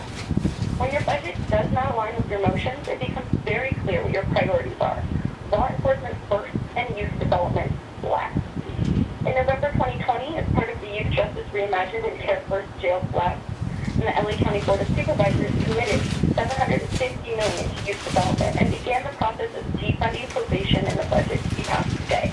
Instead, CEO gave $17.3 million for Youth Justice Reimagined after publicly saying that any funding would be premature and give juvenile probation even more money. $17.3 million, your time has expired. May we have the next speaker, please? Phyllis Willis, please state your agenda items. You may begin. My agenda item is 2B in general public comment. My name is Phyllis Willis. I am the Senior Director of the WLCAC Older Adult Program and Senior Program and a resident provider of District 2 services. I want to thank, first of all, Madam Chair and the Board of Supervisors. I'm here today to support the adoption and funding of the new Aging and Disability Department. Myself and stakeholders have been closely monitoring the development over several years, and we're excited to hear the progress today. We're asking also that case managers receive help in this district. I don't have time to go through the stories they do.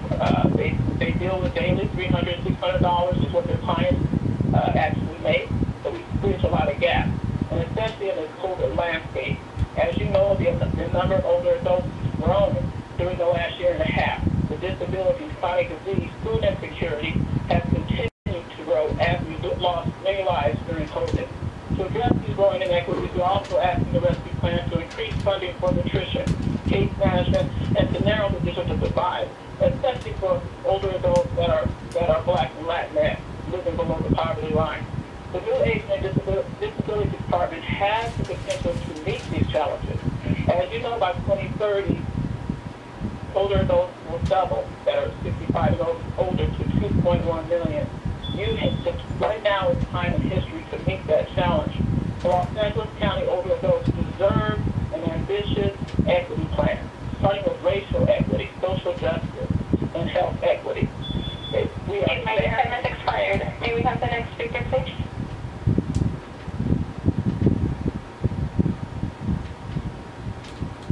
Melinda Kakani, please state your agenda items, and your line is open.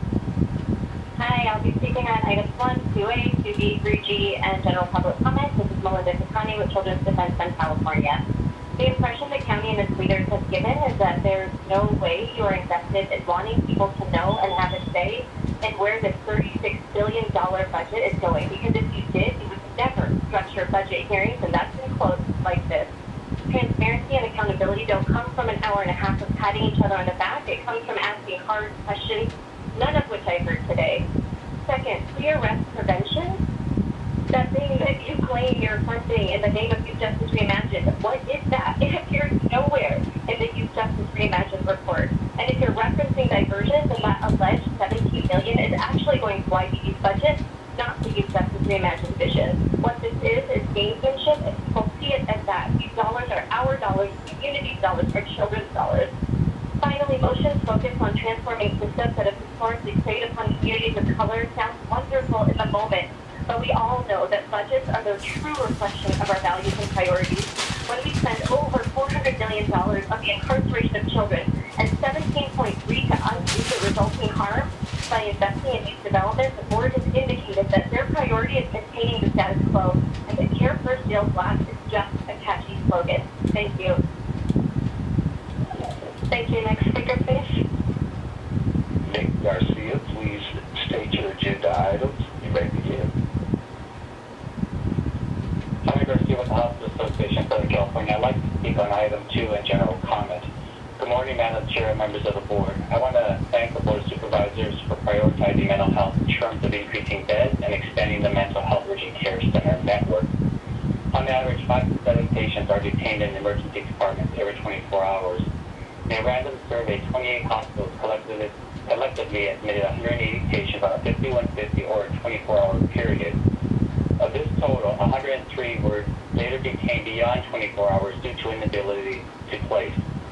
We must also not ignore that access must be convenient and enable adult Medi-Cal patients to continue to access care at acute psychiatric hospitals.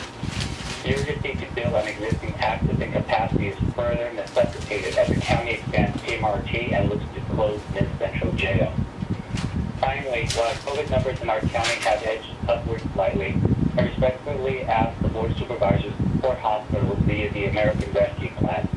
LA County accounted for 35% of the hospitalized COVID patients in California. The hospitals were truly altruistic in their response and now contend with the costly long-term financial repercussions that undermine our public-private health delivery system for future emergencies. Thank you very much for your time. As a reminder to address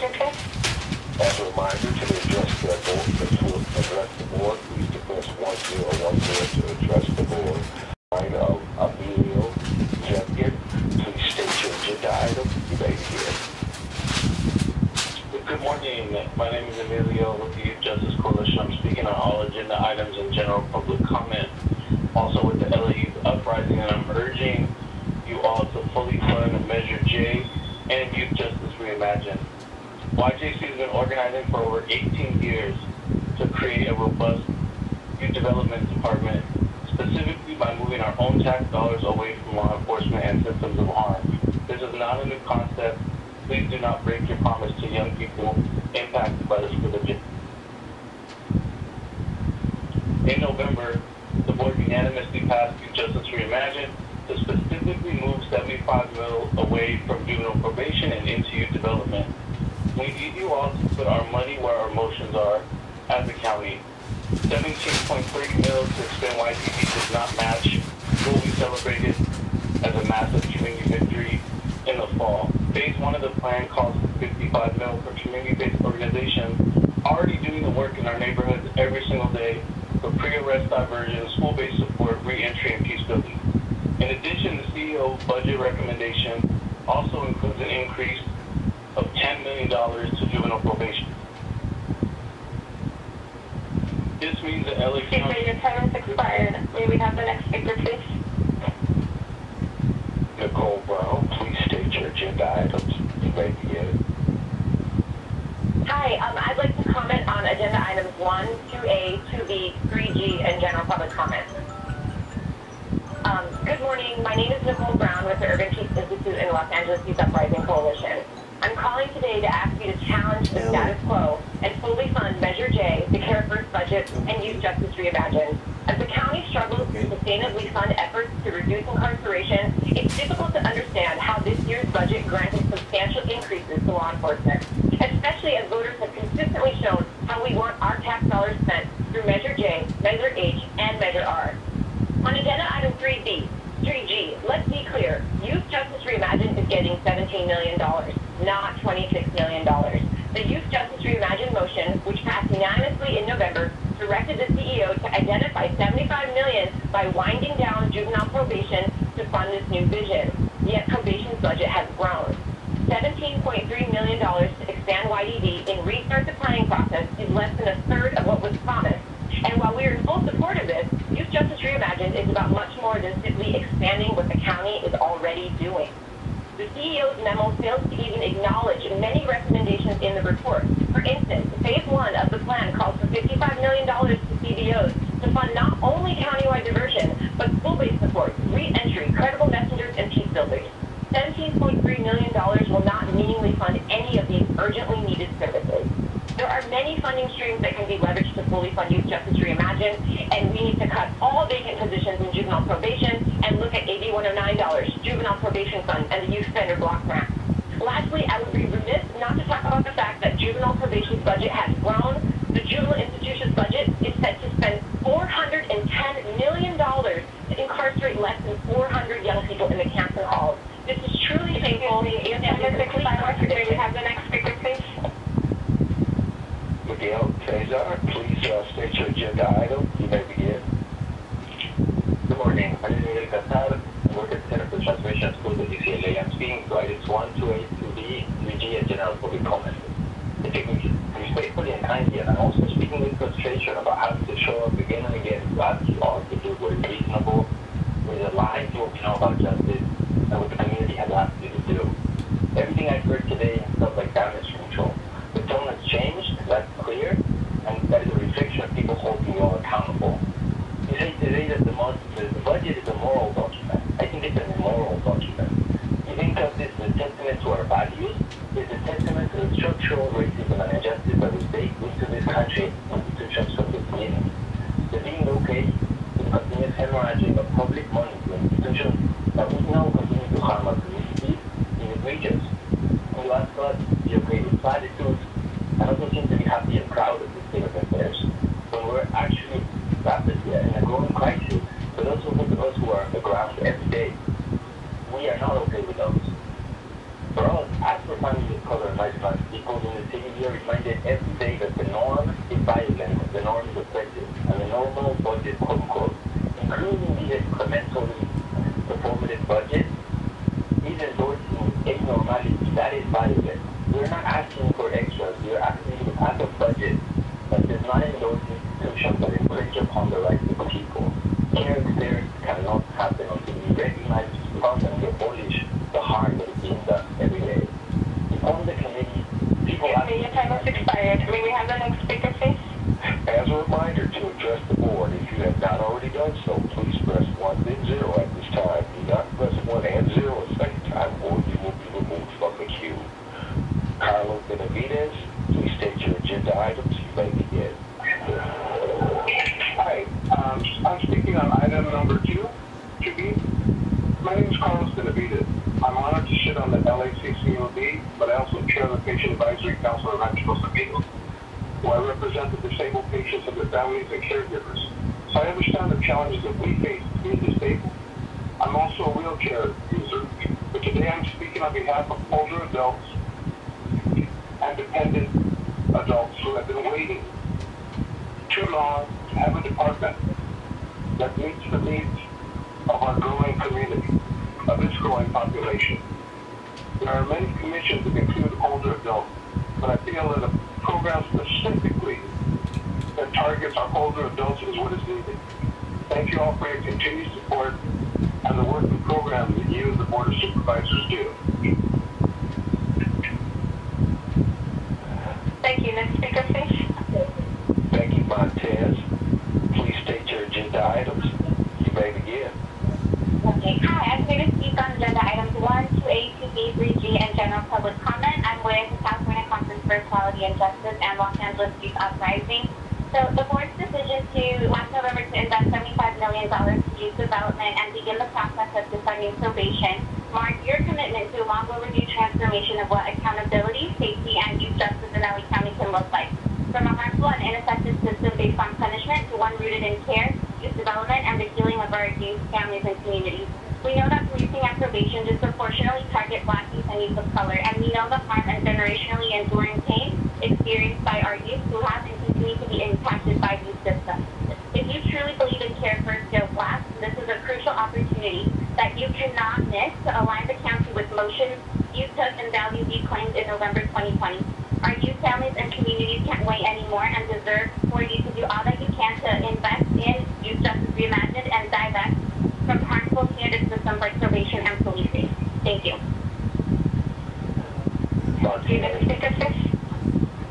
Markel Reed, please state your agenda item. You may begin. Good morning, board. My name is Markel Reed. I'll be addressing agenda items 1, 2A, 2B, 3G, and general public comment. I want to issue a question to Madam Chair and the entire board. Are we being reactionary or really transformative? Because when CEO Davenport decided to fully fund and make a commitment to Youth Justice Reimagined with the $75 million, our expectation was that we were moving away from punitive systems. However, due to our discontent of seeing the sheriff getting an increase of $34 million and then probation getting an increase of $800,000, that shows us that we're still being reactionary and focusing on diversion. Our question is, why only get $17.3 million when we ask for $75? We can do better than this, and we owe it to the youth of LA to do better. Thank you. Thank you. Next speaker, please.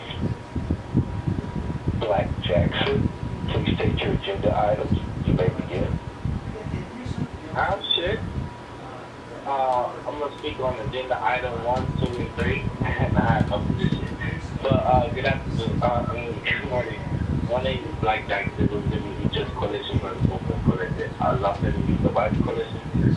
19 years old, South Virginia, Los Angeles, Special District. I got into this work that's been pushed down Crystal High School and getting caught up in the system.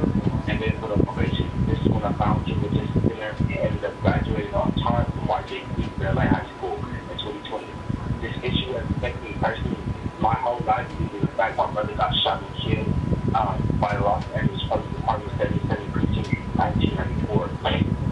The police seemed to do all 3 animals. My brother needed help after they shot him. Whereas my mom watched my brother spend the 9 days for Christmas being out on the street.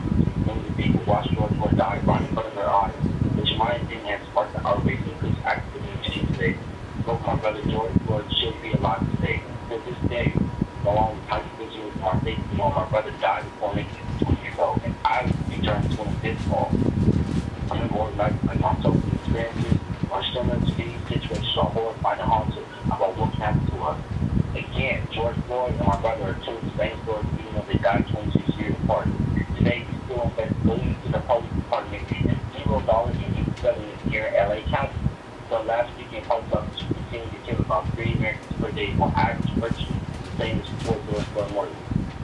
Excuse me, your time has expired. May we have the next speaker, please? I appreciate it. Go ahead. Thank you. Next speaker, please. The next speaker comes from the line of Terry O'Brien, and please address your agenda item. 2A, 2B, 3G, and general public comment.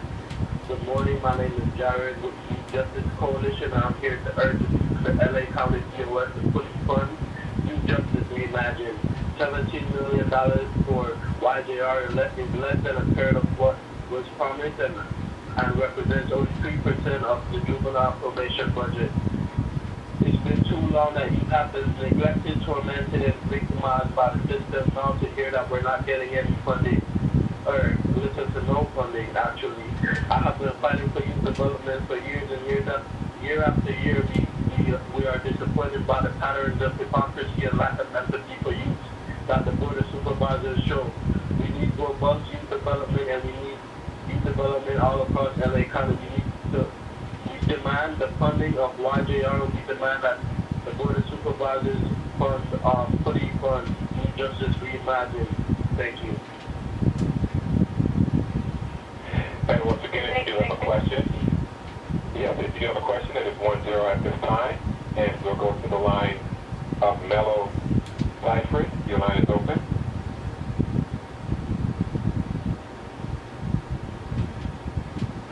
Please begin.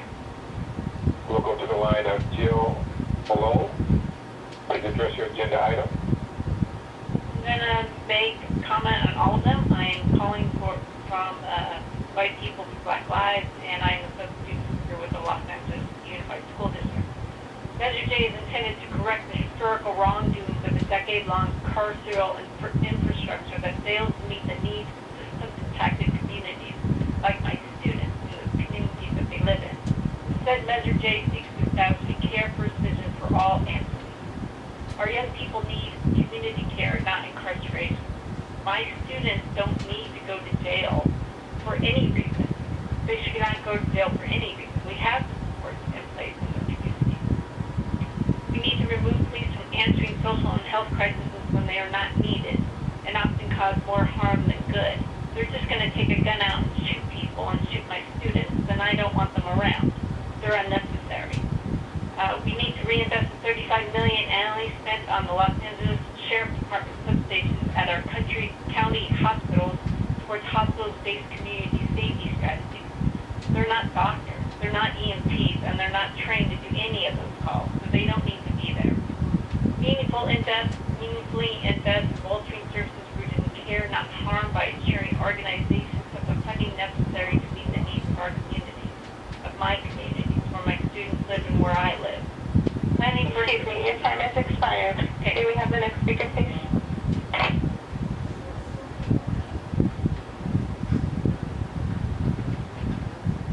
Next speaker, please. Yes, we're going to the line of Alex. Hello, it's Eric Freeman calling from Studio City, and I've looked at I have to say, the LASA component fire from the city of Los Angeles, where yesterday or a couple days ago, they had John Wickham from the CLA's office outlining how the city could divest from LASA and the various governance problems with LASA, which, as you know, the board of supervisors are largely the county and the city in partnership in LASA, the joint powers authority. Parts of LASA have authority with no accountability, parts of LASA are held accountable but have no authority. It is a supported, and the only way out of it is transparency and honoring the rules and the laws, which the city feels the county doesn't do. The county has been a terrible partner, according to the city, and LASA is in the middle. Poor Heidi has done all she can, and you're busy congratulating yourself when the county is being attacked by all the council members trying to get people off the street for Judge Barger. So it's a terrible problem, and you're fighting your own sheriff, endlessly, who was applauded, it seems, in the LA Times the other day for actually moving things forward. We just want to have regular meetings, not 10 special or canceled meetings from Memorial Day to Labor Day, resulting in a prohibition of criticism against you. That's not your job. Excuse me, your time has expired. May we have the next speaker, please? Okay, we'll go to the line of Monica Almeida, and you have 1 minute. Please state which items you'll be addressing. Hi, this is Monica Almeida, and this is general public comment. Your budget is a disaster or recipe that many other countries in the world follow to their destruction. It is in complete disconnection with humanity and reality. The agenda you are pushing does not represent the public. Your mail-in and Wi-Fi voting systems are not secure and fraudulent, and you want to funnel more money onto it. Considering demolishing a jail building to make sure it will not be used again, you will be demolishing our taxpayers' money. And it didn't occur to you to repurpose the building? This decision is part of the dark agenda you are pushing to destroy California further. What you call justice reimagined is about releasing criminals, giving them housing and food. You neglected to tell us that you're reimagining justice destroys. All your efforts are to help criminals, to help them out of jail, and giving them free housing and food.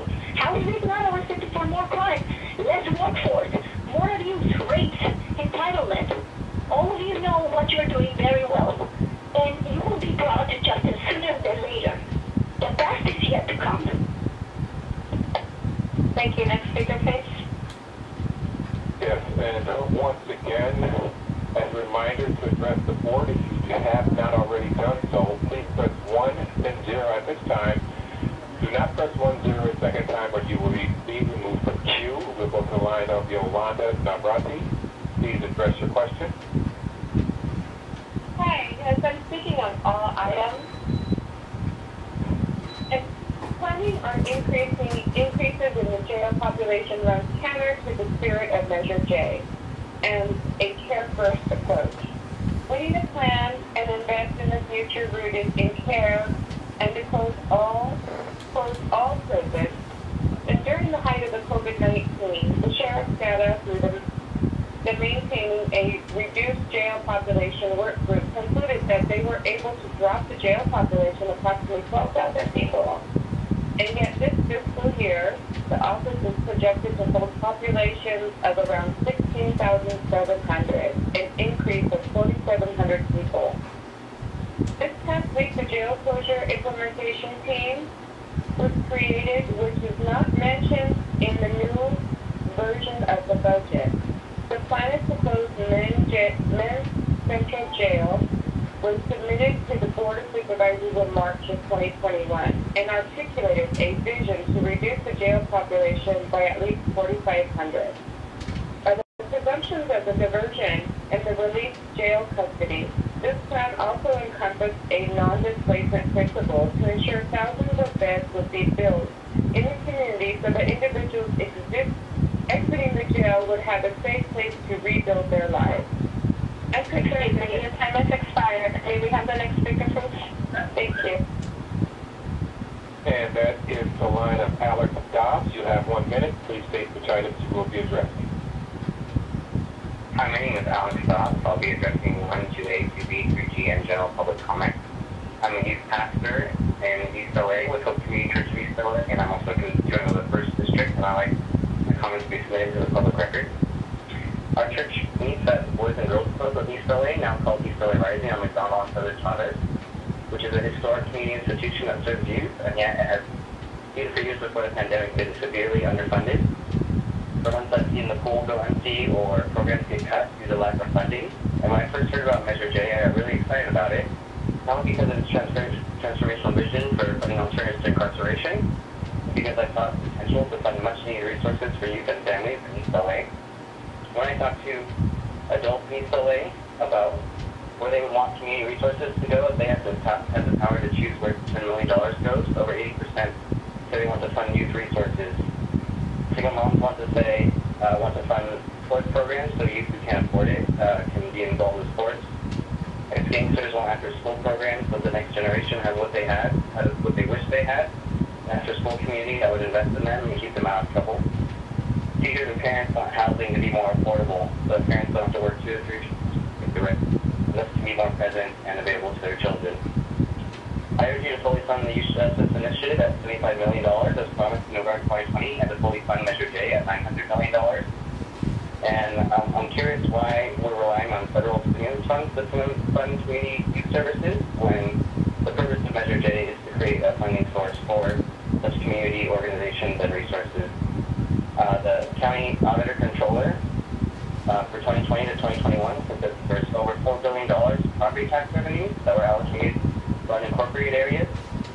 10% of that would be $400 million for Measure J, and that's just property taxes, not including other locally generated revenues. Do you have the power to... Excuse me, your time has expired. May we have the next speaker, please? We'll go to the line of Heidi Hahn. You have 1 minute. Please state which items you will be addressing.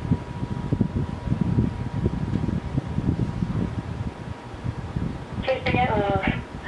Hello. My name is Ivy Hall, and I'm speaking on items 1, 2, 3B, 4B, and general public comment.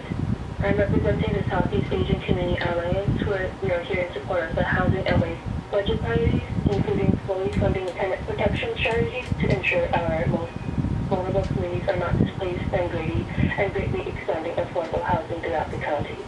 In order to ensure a just recovery that puts us on a better footing to affordable housing production, we must prioritize creative solutions to land acquisition. We urge you to fund the Los Angeles County Land Bank pilot project. The land bank would reduce speculation and lower development costs by acquiring properties quickly and work with the community land trusts to make the housing development process faster and more affordable and more predictable for COP. The county budget must reflect the urgency faced by families living on the edge. Please fund the Housing LA budget priorities, including the land bank pilot project, as well as Measure J. Thank you. Thank you. Next speaker, please. Oscar Canales.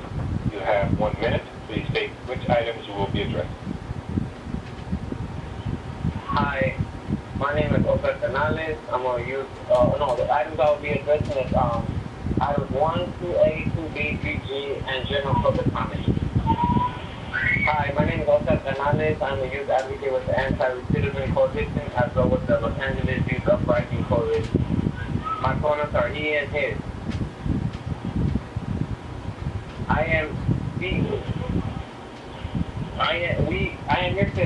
here to ask the Board of Supervisors to fully fund measures and to fully fund youth justice reimagined. We have been for too long been substitutes to punitive treatment generations and generations of racial disparity and social, economic, racial separations to our youth. The board is underfunding youth justice reimagined while growing probation's budget. 17 million for YJR is less than a third of what was promised and represents only 3% of probation's juvenile budget, which is over 500 million. The CEO claims that they're giving 26 million to YJR, but it is entirely going to YJD's budget with the goal of expanding diversion countywide. That is not the same as YJR. CEO would have given $0 to YJR. We, everybody on this call, have not been pushing. In the budget, the board is passing today. Probation will receive 9.5 more than last year, including an additional 10.3 million for juvenile institutions. I experienced firsthand being labeled and subjected to total inhumane conditions while being quote-unquote rehabilitated by the system that is currently designed for young people to fail and to get incarcerated. Once again, we continue the pattern of not hearing the voices of the people from the community. I ask the Board of Supervisors to listen carefully and respond to fully fund YJR and Measure J. Thank you so much for your time. And we'll go to Elena Delfer. You have 1 minute. Please state which items you will be addressing. Yes, can you hear me? Yes, we can hear you. Please begin. Hello, my name is Elena Delfer, and I'm speaking on items 1, 2, 3B, 4B, and general public comment. I'm speaking on behalf of Southeast Asian Community Alliance and the low-income refugee and immigrant youth and families that we represent. Our community of Chinatown has been one of the most hardest hit by the effects of COVID pandemic and the ensuing economic crisis. Our county budget needs to meet their moment and address systemic reasons for COVID's devastating effects on essential workers, immigrants, and low-income households. We ask you to fully fund the Healthy LA budget priorities. Among them, I want to highlight the need for seed funding for land bank pilot project. We need a Los Angeles County land bank in order to stabilize our market for affordable housing, protect properties from predatory development, and work with community land trusts to come out of this crisis with a robust ability to house a small number of residents. We urge you to fund the Healthy LA budget priorities, including the land bank pilot project. Thank you. Thank you. Next speaker, please. And as a reminder, to address the board, if you have not already done so, please press 1 then 0 at this time. Do not press 1 0 a second time or you will be removed from queue.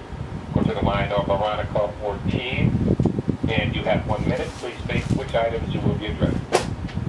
I'll be addressing agenda item 1, 2A, 2B, 3G, and general public comment. I'm a clinical case manager with New Earth Organization. I want to urge the board to fully fund Youth Justice Reimagined in the June budget for the full $75 million, including $55 million for community-based organizations, as outlined in the YJR report, and keep your commitment to care first and jail black. As a clinical case manager working within juvenile detention centers for the past 6 years, I have dealt with countless losses of youth and lack of programming and community insights that is needed to fully rehabilitate our youth. Care first and jail black is just a slogan at this point. The county's budget puts probation and the sheriff first and youth last. We must invest in a brighter future for our youth rather than incarceration. This budget fails the commitments that the board has made through their motions and various efforts to produce justice workers and the alternatives to incarceration. As a reminder, the board anonymously passed a motion to kickstart YJR this year, and we are asking that you keep that commitment. We should reduce probation budget, particularly for juvenile probation, in order to fund Youth Justice Reimagined. We must cut all vacant and frozen positions from the juvenile probation budget. The CEO recommends $409 million to incarcerate 400 young people. That would be spending over $1 million per year per youth. This budget needs transparency and opportunities for participatory budgeting. Too often your public budgets are treated as something top secret. We deserve to be able to understand the budget, how the CEO makes recommendations, and to weigh in on and to weigh in on it. Too often our public... Excuse me, your time has expired. May we have the next speaker, please? Yes, and that is from the line of Kent Mendoza. You have 1 minute. Please state which items you will be addressing. Hello, can you hear me? Yes, we can hear you. Please begin. I'm speaking on item, hello everybody, good morning. My name is Kent Mendoza. I'm with the Anti-Recidivism Coalition and also with the LA Youth Uprising Coalition. I'm speaking on item number 1, 2A, 2B, 3G, and general public comment. And I want to reiterate what everybody has been talking about. We really need to make sure that the county fully funds youth justice reimagining. We need to make sure that we identify all the money that is necessary to create the Department of Youth Diversion and Development, and also ensure that we're not creating another system that is just going to be the whole one, so ensure that we're not duplicating the same system of incarceration for young people. I think my main message that I want to get across is that our job as society and your job as elected officials and agencies that run this county, we need to make sure that all young people from the day they are born, they are receiving all the opportunities, resources, and chances and exposures to become the best version of themselves. So that means investing in them from an early age, all the way to the age of 25, because our young people don't fully develop in they're all the way up to the age of 25. So we give them the right tools from a young age, from elementary, middle school, high school. By the time they are 25 years of age, all of our young people should be ready to enter society and in the world and contribute to it. So we need to make sure that Youth Justice Reimagined measure dates from all of these things that we are talking about. Care first, reimagining all these systems is the goal to make sure that all human beings, from the day they are born, they develop to become the best versions of themselves. And that means implementing things like the Youth Justice Reimagined and everything that is around it. So I just want to really urge the board to really hold the CEO office accountable and really be bold about taking new steps in new directions on where we want to end up in this county when we talk about youth and youth justice. Excuse me, your time is expired. May we have the next speaker, please? We'll go to the line of Mello Jeffrey. You have 1 minute. Please state which items you will be addressing. Sorry, can you hear me? Yes, we can hear you. Please. Hello? Okay. So, where is this? I'm addressing agenda number 1, 2A, 2B, 3G, and public comment concerning Youth Justice Reimagined. Where is the $61 million going? We have a serious racial profiling with your lead deputy, Jeff Dietrich, and we have some issues with low funding for community organizations. Yet you have organizers that are coming on year after year stating, where is the funding? You have some great people that came to Isaac Bryan's inauguration on Saturday, and he's a co-author of Measure J. So the very same politicians who are supporting Isaac Bryan, we should have $61 million for Youth Justice Reimagined already, rather than asking for diversion funding. This is the same song and dance. There's more profit that you make keeping our black and brown babies locked up. We understand that. But this is the year that you got to stop with the BS, please. We're going to ask you kindly to please do your math. Put the $61 million to make it the 75 that it should have been since it was agreed upon since last year. And we would appreciate that the homeless, incarceration, that the housing entities that you guys are not funding get funded the way it should be. And Jeff Dietrich to be put in jail.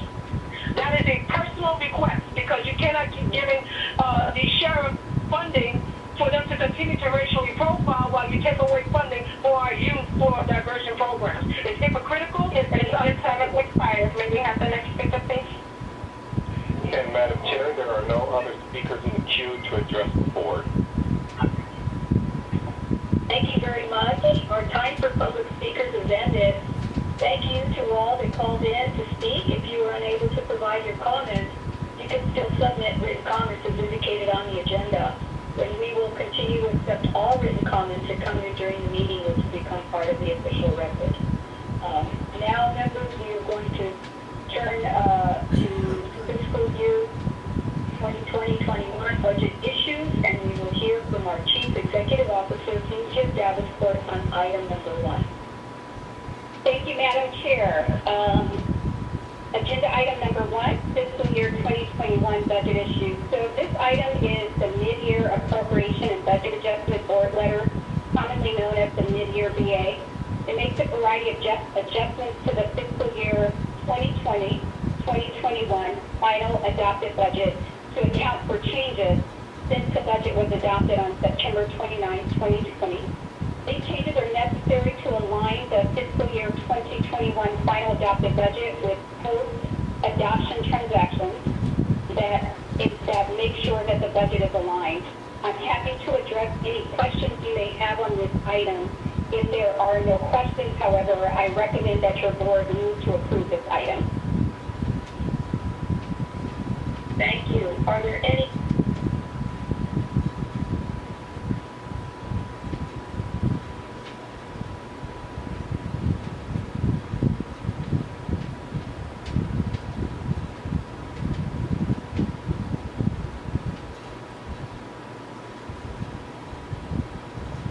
And ladies and gentlemen, public comment has ended. This conference bridge is also ending. To continue listening, please call 877-873-8017 and follow the prompts. Once again, public comment has ended. This conference bridge is also ending. To continue listening, call 877